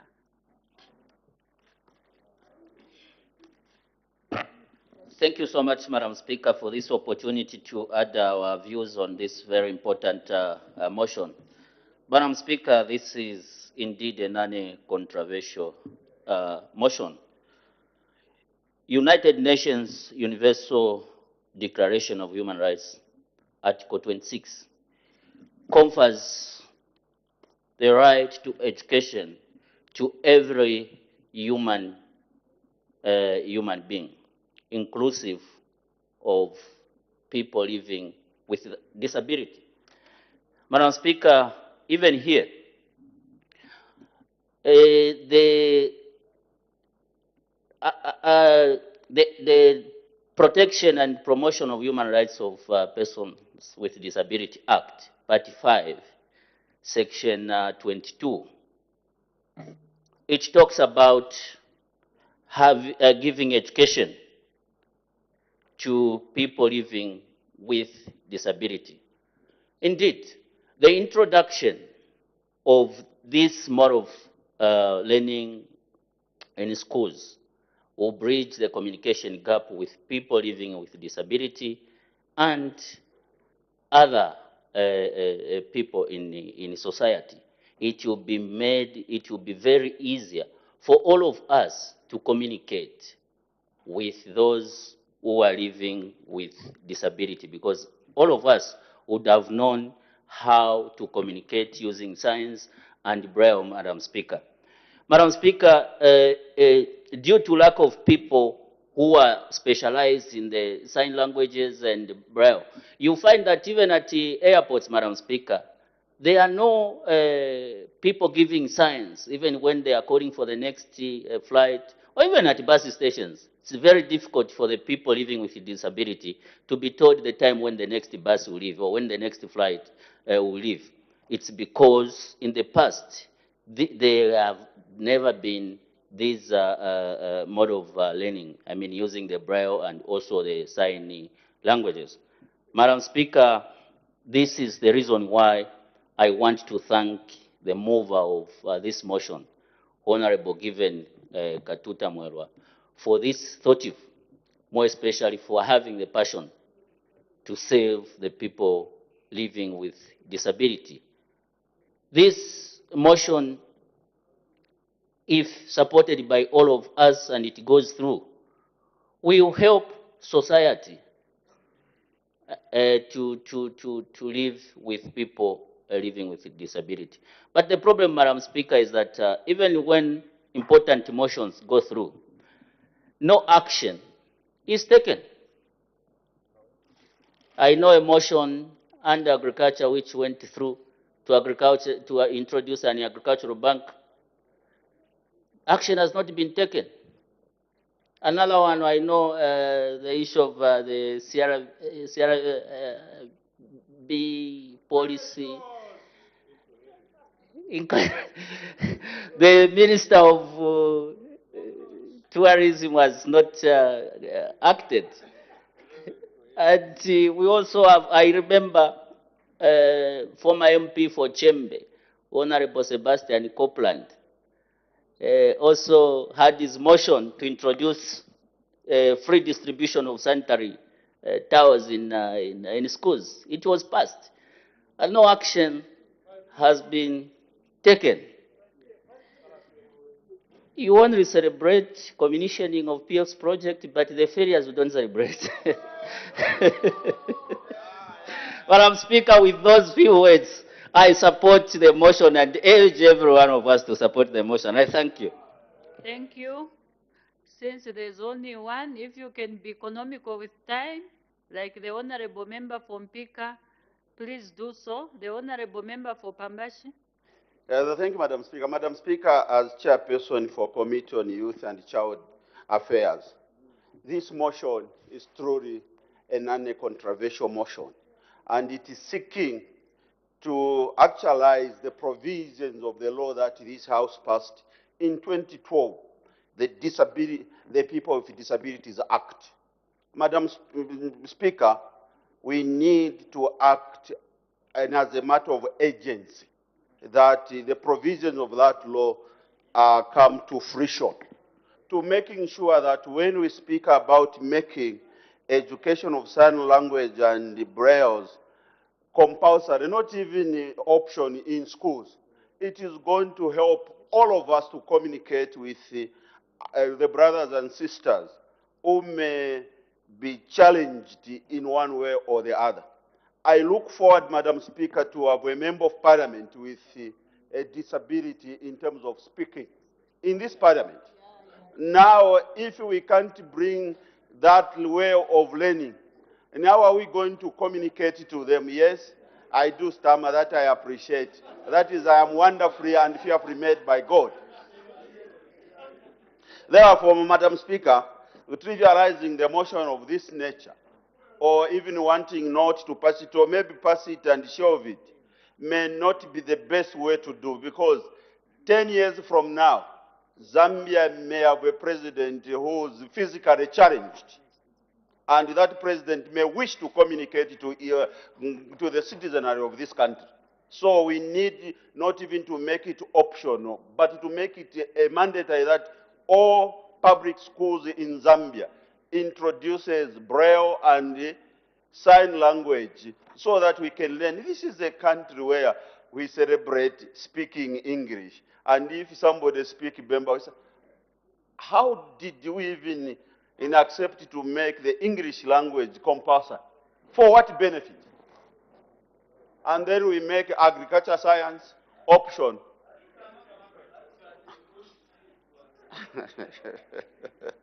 And then our brothers and sisters who may be challenged in one way or the other, they are the only ones that are learning among themselves. You go to a Bauren school, you find there is a class only for people that are challenged. Now, I have been asking, what will happen tomorrow if one of the challenged brother become a member of parliament? How are they going to communicate to the speaker? If one of the challenged sisters become the minister, now are they going to communicate to the nation? So we must be able to introduce this as a public, the compulsory language to all the public schools, so that all of us, we are able to communicate to one another the way we learn English. Because if you had the option not to speak in English, Madam Speaker, I would rather speak in Chishinga, the language of my origin. But because we need to communicate to one another, we are forced to learn the foreign language that has very little benefit to me and to my family. So, Madam Speaker, not to keep repeating, I support this motion, and I want to urge the executive and the Minister of Education and the Minister of Justice. This is a realization of the provision that this House passed according to Disabilities Act 2012, because I was a member of that subcommittee that scrutinized that bill.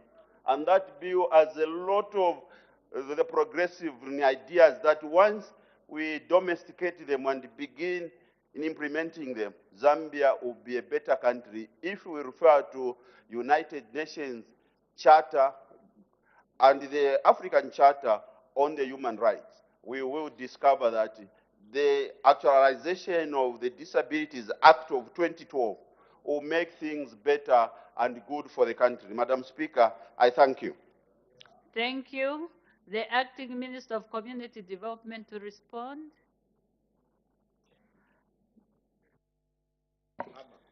Thank you very much, Madam Speaker. Madam Speaker, I wish to thank you for giving me the opportunity to give a ministerial position on the private member's motion moved by Honorable Reverend Given Katuta, Member of Parliament for Chiengi Parliamentary Constituency, to introduce sign language and Braille writing as optional subjects in public schools. That is, in order to actualize the provisions of the Persons with Disabilities Act number 6 of 2012 This House urges the government to introduce sign language and Braille writing as optional subjects in public schools countrywide. Madam Speaker,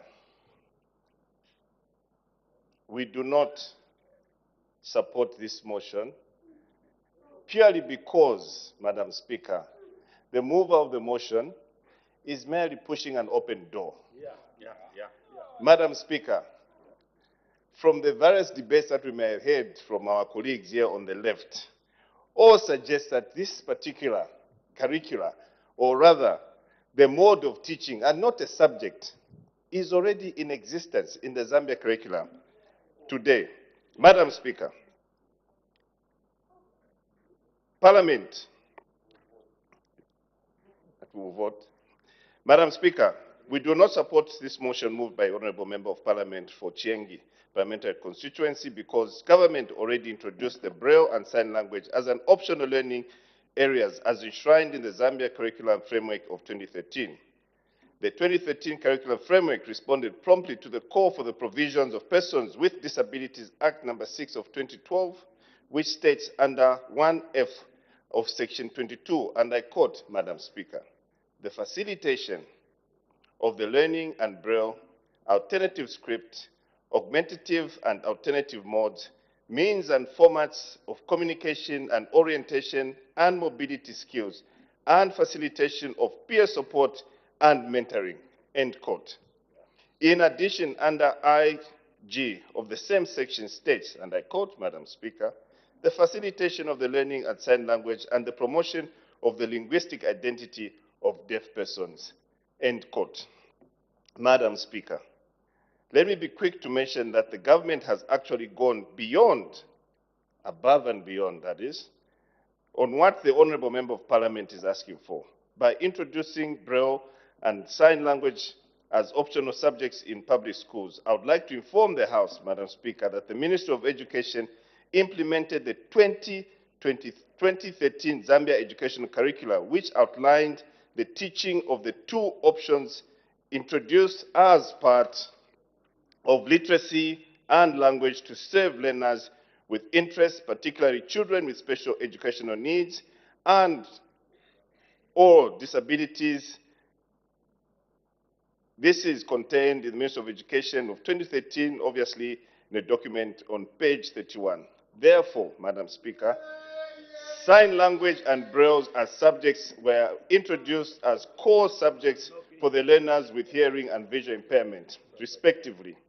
Notably, Madam Speaker, the 2013 curriculum does not restrict, I'll repeat, the 2013 curricula does not restrict nor force learners to take the optional subjects such as Braille and sign language, but enhances the teaching and learning of improved learning outcome at all levels of the education delivery. Madam Speaker, the 2013 education curricula considered the fact that learners with hearing and visual impairment come from our homes, our communities, and societies where they share various communication styles through play and with their peers. Therefore, sign language literacy and Braille communication play a significant role in fostering inclusivity by providing communication accessibility to individuals with hearing and visual impairment or those with language processing difficulties. Not only does the teaching of sign language and Braille promote cultural awareness and inclusivity, but it also exposes learners to the rich linguistic diversity within the broader community. It encourages respect for different forms of communication and challenges preconceptions about what constitutes normal or typical communication.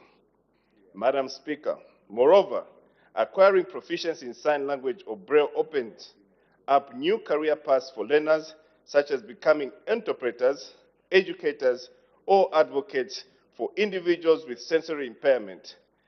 Businesses and organizations are increasingly recognizing the value of diversity and inclusion, and employers with knowledge and sign language or Braille may be sought after. The Ministry of Education believes that proficiency in sign language and Braille broadens learners' career opportunities by preparing them for roles that involve communication with diverse populations, companies and organizations increasing value employees with cross-cultural communication skills, making such knowledge an asset for various professionals. Madam Speaker, in your speakers gallery here, you can tell the number of sign language interpreters who we have here, which simply shows how much effort our government has put in teaching these teachers. Madam Speaker, allow me to emphasize that the sign language and Braille are essential communication tools for individuals with hearing and visual impairment. Sign language and Braille writing offers numerous benefits, fostering a more inclusive and empathic educational environment. It is therefore important that government continues to provide this service by training more teachers to teach 2 subjects, expanding the Zambia Institute of Special Education, ZAMISE, institution mandated to train teachers in sign language and Braille to accommodate more in-service teachers for courses in sign language and Braille, as these would readily be available in systems and aid the implementation of the curricula.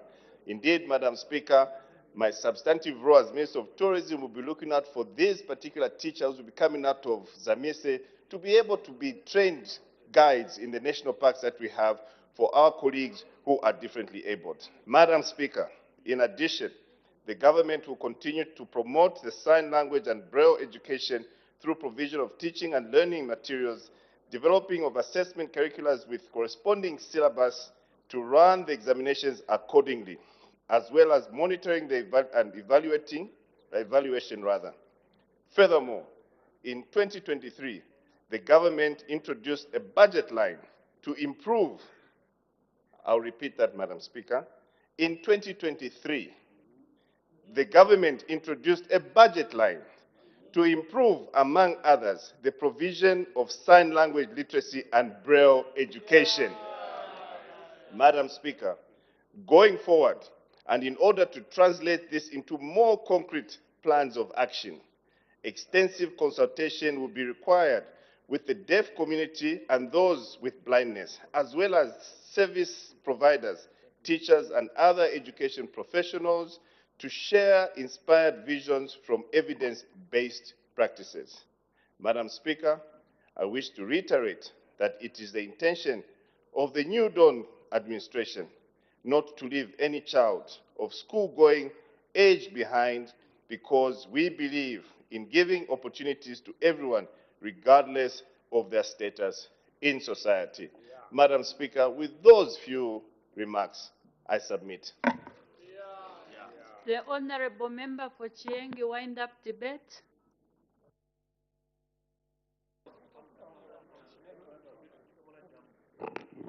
Madam Speaker, thank you so much.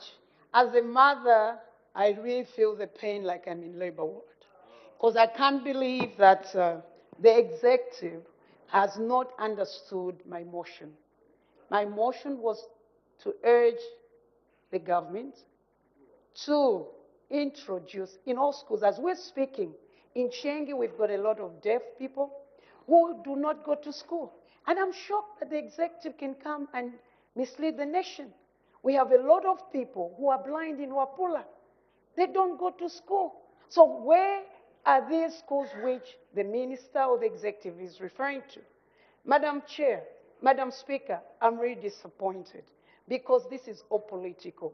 But I thank God that the whole nation has heard, and also the community who are concerned about this have heard. Madam Speaker, let me thank Honorable Gordon Mwila, remember Mutale, Honorable Murebwa, Honorable Chilangwa, Honorable Kapianga, and Honorable Chitotela for being so positive and being passionate about the well-being of the deaf community and the blind community. Madam Speaker, we as the people of Chiengi and those who believe in this motion, we still stand by this motion and want to say the government should not try to be too smart for the people who are in need. This is an emergency. It was needed only an SI, Madam Speaker, in order to be able able to communicate. Madam Speaker, one day we are here. We do not have maybe the children who are physically challenged. One day you find yourself, you have a grandchild, and then you remember, had I said we are going to compare, or we are going to introduce the sign language in all schools in Braille, then this should have not happened. Madam Speaker, I want to thank you, and I want to thank those who supported the motion. I also want to say to those who took time, the deaf community and those, the blind community, who did a lot of work, who had put in efforts in this motion. I want to thank them, and they must know that truly I stood for this as a mother and not as a politician. I thank you, Madam Speaker. Thank you, honorable members. We are behind time. We are not going to get any more points of order. We make progress. I put the question. The question is that in order to actualize the provisions of the Persons with Disabilities Act, number 6 of 2012, this House urges the government to introduce sign language and Braille writing as optional subjects in public schools countrywide. As many as are of that opinion say aye. All the contrary say no.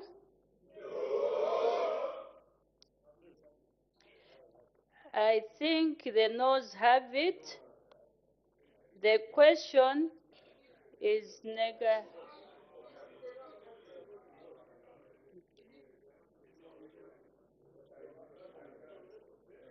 Okay. Are there 12? Okay. A division. Would you please stand again? We want to count if you are 12 or less.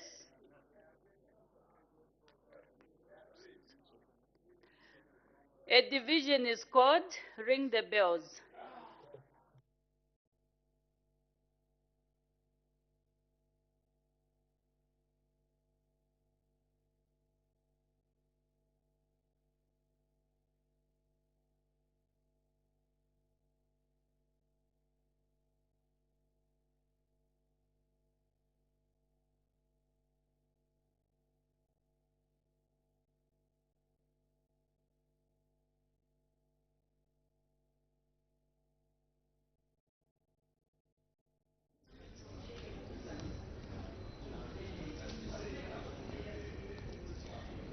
Good afternoon. Thank you so much for still being with us on Parliament Television. Division has been called on a private member's motion that has been moved by Chiengi, Member of Parliament, Ms. Given Katuta, titled Introduced Sign Language and Braille Writing as Optional Subjects in Public Schools, that in order to actualize the provisions of the Persons with Disabilities Act number 6 of 2012, this House urges the government to introduce sign language and Braille writing as optional subjects in public schools countrywide. A motion that was seconded by Mufulira, Member of Parliament, Mr. Gordon Wheeler. And so bells are ringing. We expect members of Parliament to vote against this motion. And so we saw quite a number of members of Parliament that debated to this motion. We saw Chitambo, Member of Parliament, Mr. Remember Mutale, Kafulafuta, Member of Parliament, Mr. Jeffrey Mulewa also debated this motion. We also saw Kawambwa, Member of Parliament, Mr. Nixon Chilangwa debating this motion. Mpika, Member of Parliament, also Mr. Francis Kapyanga also added his voice. We also saw Pambashe, Member of Parliament, Mr. Ronald Chitotela also debating to this motion. After that, the Acting Minister of Community Development, who is Minister of Tourism, Honorable Sikumba, also responded. And so bells are still ringing. We are standing by for members of Parliament to vote against this motion. When business resumed at 14:30 hours, Madam Speaker did make one announcement in which she recognized the presence in the public gallery of members of the Special Education Teachers Union of Zambia from different branches in Lusaka district. And so, Madam First Deputy Speaker, on behalf of the National Assembly, warmly welcomed the visitors to the National Assembly. And on the order paper, the House has so far considered one question for oral answer, Understanding Order 76, a question that came from Mukushi, Member of Parliament, Mr. Chiuye. And he directed his question to the Minister of Agriculture.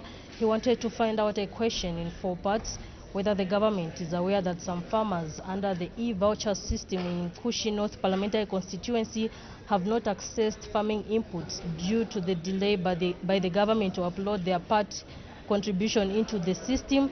And in part B, he wanted to find out, if so, what the cause of the delay in uploading the part contribution is.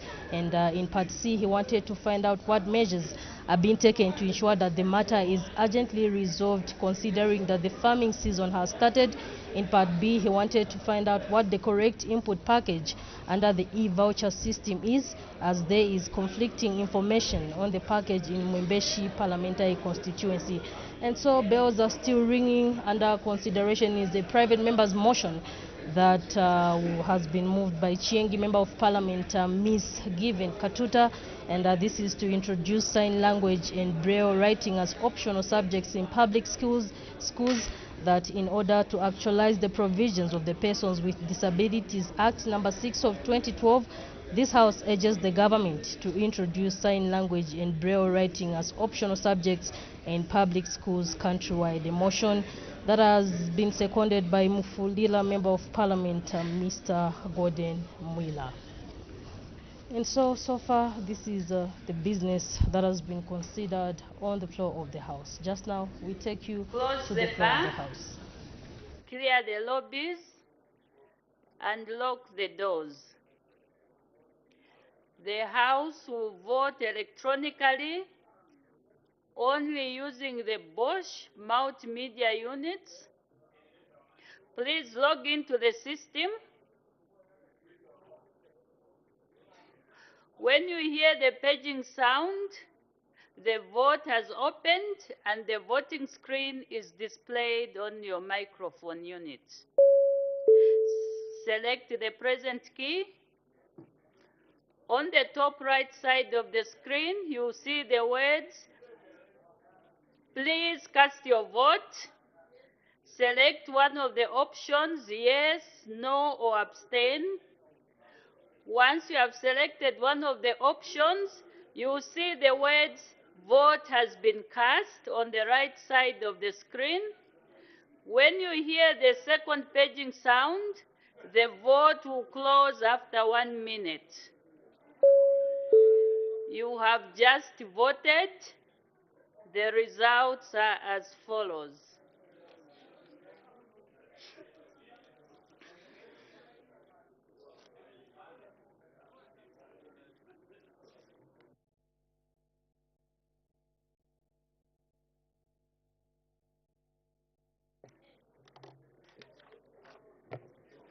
The results are as follows.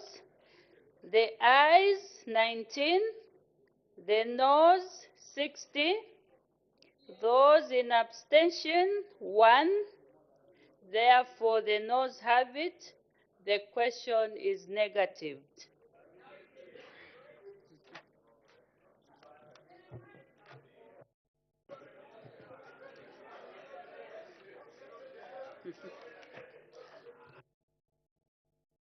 Order, honorable members. I have an announcement to make. Order. I wish to recognize the presence in the Speaker's Gallery, the Honorable Deputy Speaker of the South African National Assembly. On behalf of the National Assembly of Zambia, order. On behalf of the National Assembly of Zambia, I warmly welcome you in our midst. I thank you.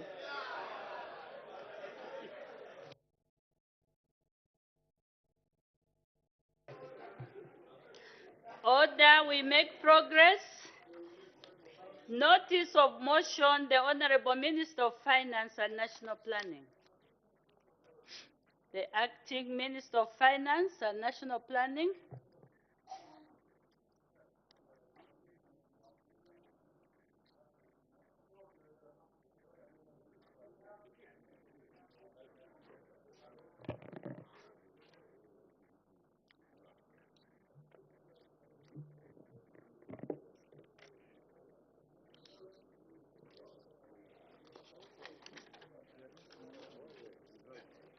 Madam Speaker, one of the key roles of government is to provide public goods and services. And the provision of such goods and services partly depend on the efficiency and effectiveness of the public procurement system. Madam Speaker, you may wish to note that the current Public Procurement Act number 8 of 2020. Sorry, Madam Speaker. May I please be guided and with the one? Pardon? You are just supposed to indicate the motion. Sorry, Madam Speaker. Madam Speaker, I beg to move the bill be read a second time. Thank you. I think we are on the wrong page. We've started the Committee of Ways and Means. You are supposed to raise the motion.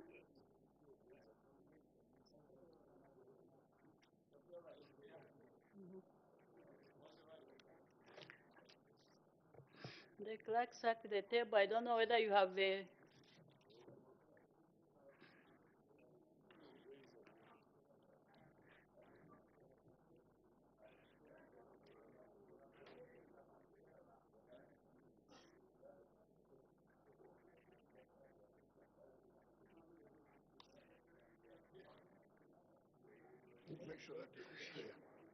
After I read it, okay. Madam Speaker, I sincerely apologize. I've got many bills to present today. I took the wrong one. Madam Speaker, notice of motion and orders of the day. Sorry. Madam Speaker, I beg to move that the House do now resolve. Madam Speaker, I seek another minute. Please, Madam Speaker, I sincerely apologize. The Ministry of Finance is not one of those that you easily take on easily.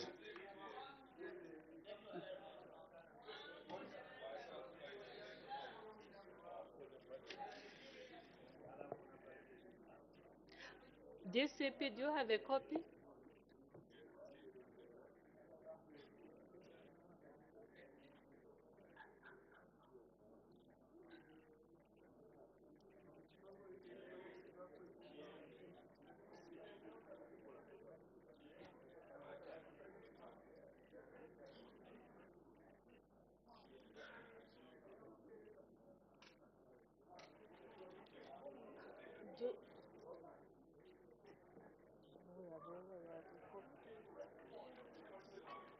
Do you have a copy?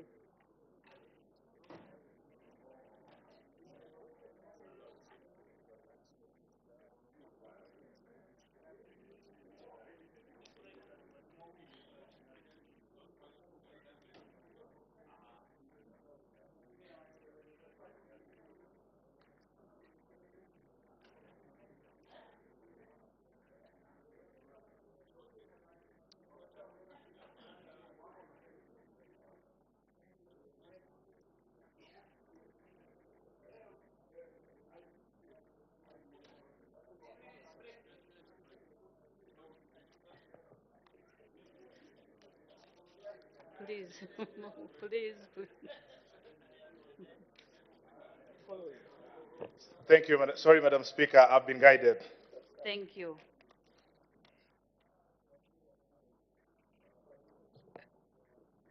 Thank you, Madam Speaker. Madam Speaker, the Ways and Means Bill that the House, sorry, Madam Speaker, Madam Speaker, I beg to move that the House do now resolve into Committee of Ways and Means to consider the raising of supply. Madam, I'm a bearer of 5 messages from His Excellency the President. recommending that these motions, which I now lay on the table, be proceeded with in this House.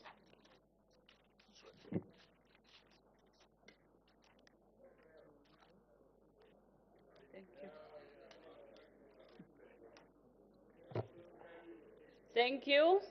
Order, Honorable Member for Dundu Mwezi.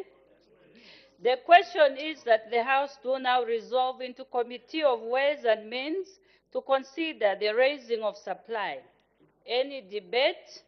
The Acting Minister of Finance and National Planning.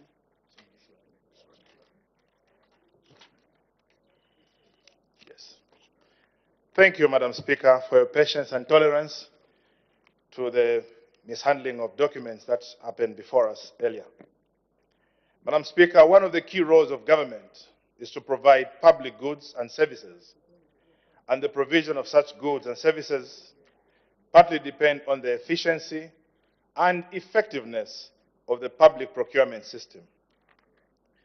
Madam Speaker, you may wish to note that the current Public Procurement Act number 8 of the year 2020 came into effect on 16 April 2021. However, during its implementation, some weaknesses have been identified in the Act, which have made it inadequate in addressing some of the issues in public procurement. Some of the weaknesses and shortcomings identified are the unnecessary bureaucracies such as multiple approval levels that create delays in the provision of goods and services by the government, and the inadequacy in meeting the changing fiscal architectural landscape, such as the significant increase in Constituency Development Fund, CDF. Madam Speaker, you may wish to note that we have to amend the Public Procurement Act number 8 of 2020 to deal with these shortcomings. The objective of the Public Procurement Amendment Bill 2023 are A,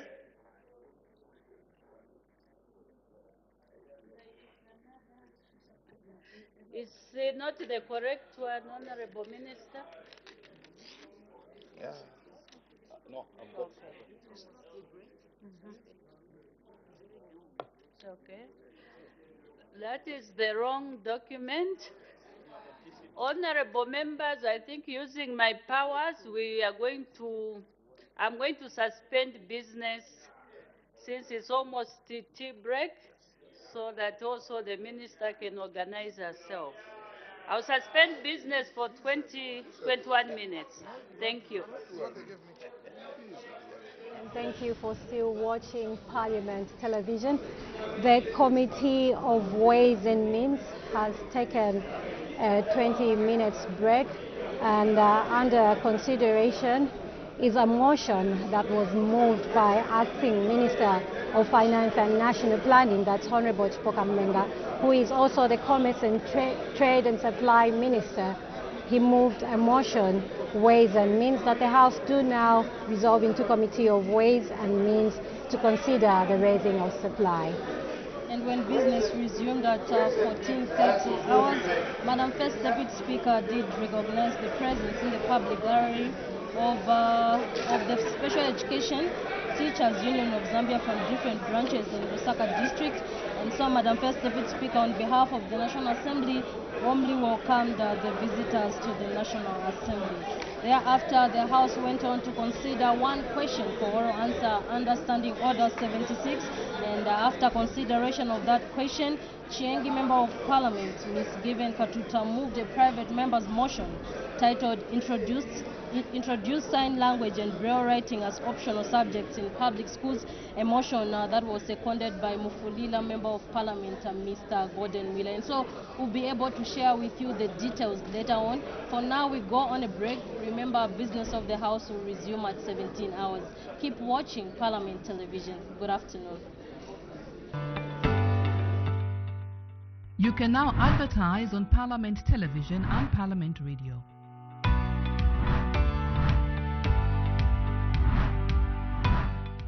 For more information, call 0977 854102 or 0977 536487. Parliament Television, bringing Parliament closer to you.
Governance, transparency, and accountability are one of the major tools that enable any institution to thrive in national planning and budgeting.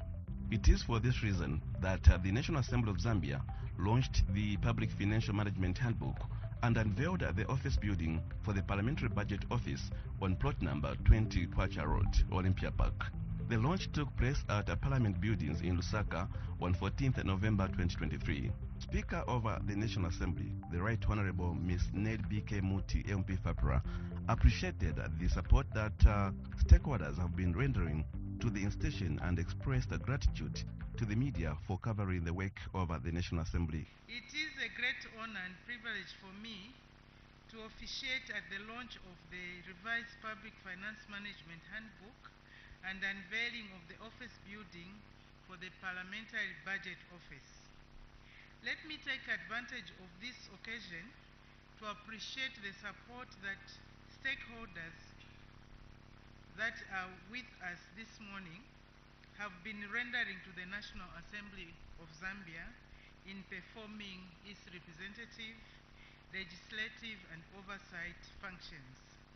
I further wish to thank the media for covering the work of the National Assembly in the House, in the committees, and other functions such as this one.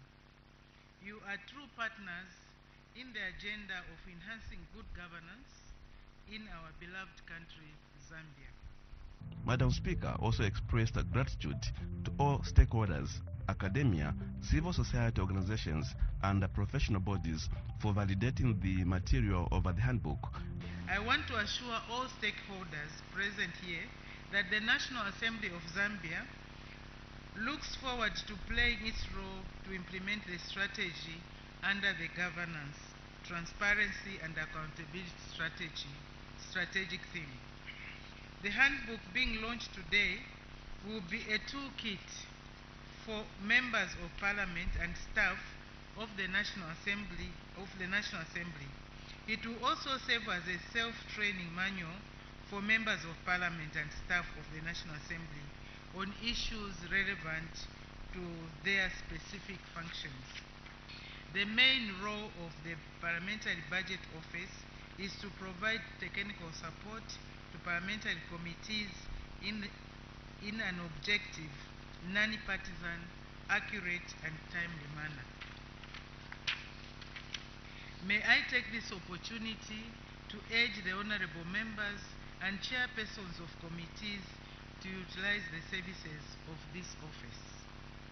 I am happy to inform you that since the establishment of the Parliamentary Budget Office, several successes have been recorded, which include but not limited to the following. 1.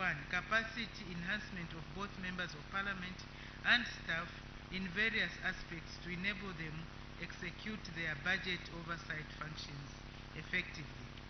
2. Providing technical support to various parliamentary committees in matters relating to the economy, the national budget, public finance management in general. And 3rd, piloting of sector budget analysis for various parliamentary committees. And 4th, publication of the first and second editions of the PFM handbook. Clerk of the National Assembly, Mr. Roy Ngulube, reiterated the mandate of the handbook. The purpose, Madam Speaker, of the handbook and invited guests was to serve as a toolkit for the strengthening of the National Assembly of Zambia in the performance of its oversight function or mandate in public financial management. It also provides a comprehensive introduction to the concepts, objectives, and scope of the public financial management and serves as a reference and self-training manual for members of parliament and staff of the National Assembly of Zambia on public finance management related issues. Due to a number of developments, Madam Speaker, in the area of public financial management, such as the enactment of the National Planning and Budgeting Act, the Public Debt Management Act, amongst other developments, there was need to update the handbook to reflect the changed landscape. The revision was therefore carried out, like I indicated, Madam Speaker, with the auspices of the EU support to the National Assembly of Zambia Phase 2 project. After the launch, Madam Speaker, this morning, the handbook will be accessible through the parliamentary website. On behalf of management, I would like to urge all our participants and members of the public to take advantage of this to access not only this publication, but various other publications on our website. The chairperson of Planning and Budgeting Committee, Honorable Fred Chatila, MP, encouraged members to make use of the handbook. The handbook provides valuable insights and guidance in navigating the complexities of public financial management. The Parliamentary Budget Office has always been on hand to render technical support, not just in committee meetings, but also at important gatherings on the budget and the economy. And also the handbook will therefore remain a key reference material for parliamentarians beyond the current National Assembly. I want to thank you most sincerely, Honorable Madam Speaker, and indeed the entire management for the support you continue to render to the work of parliamentarians of holding the executive accountable on financial public management matters. Allow me also to appreciate the Parliamentary Budget Office, which has been pivotal in providing technical support to various committees, including the Planning and Budgeting Committee. The office also has been instrumental in enhancing the capacity of parliamentarians and also the parliament committees under the European Union support to the National Assembly of Zambia Project Phase 2.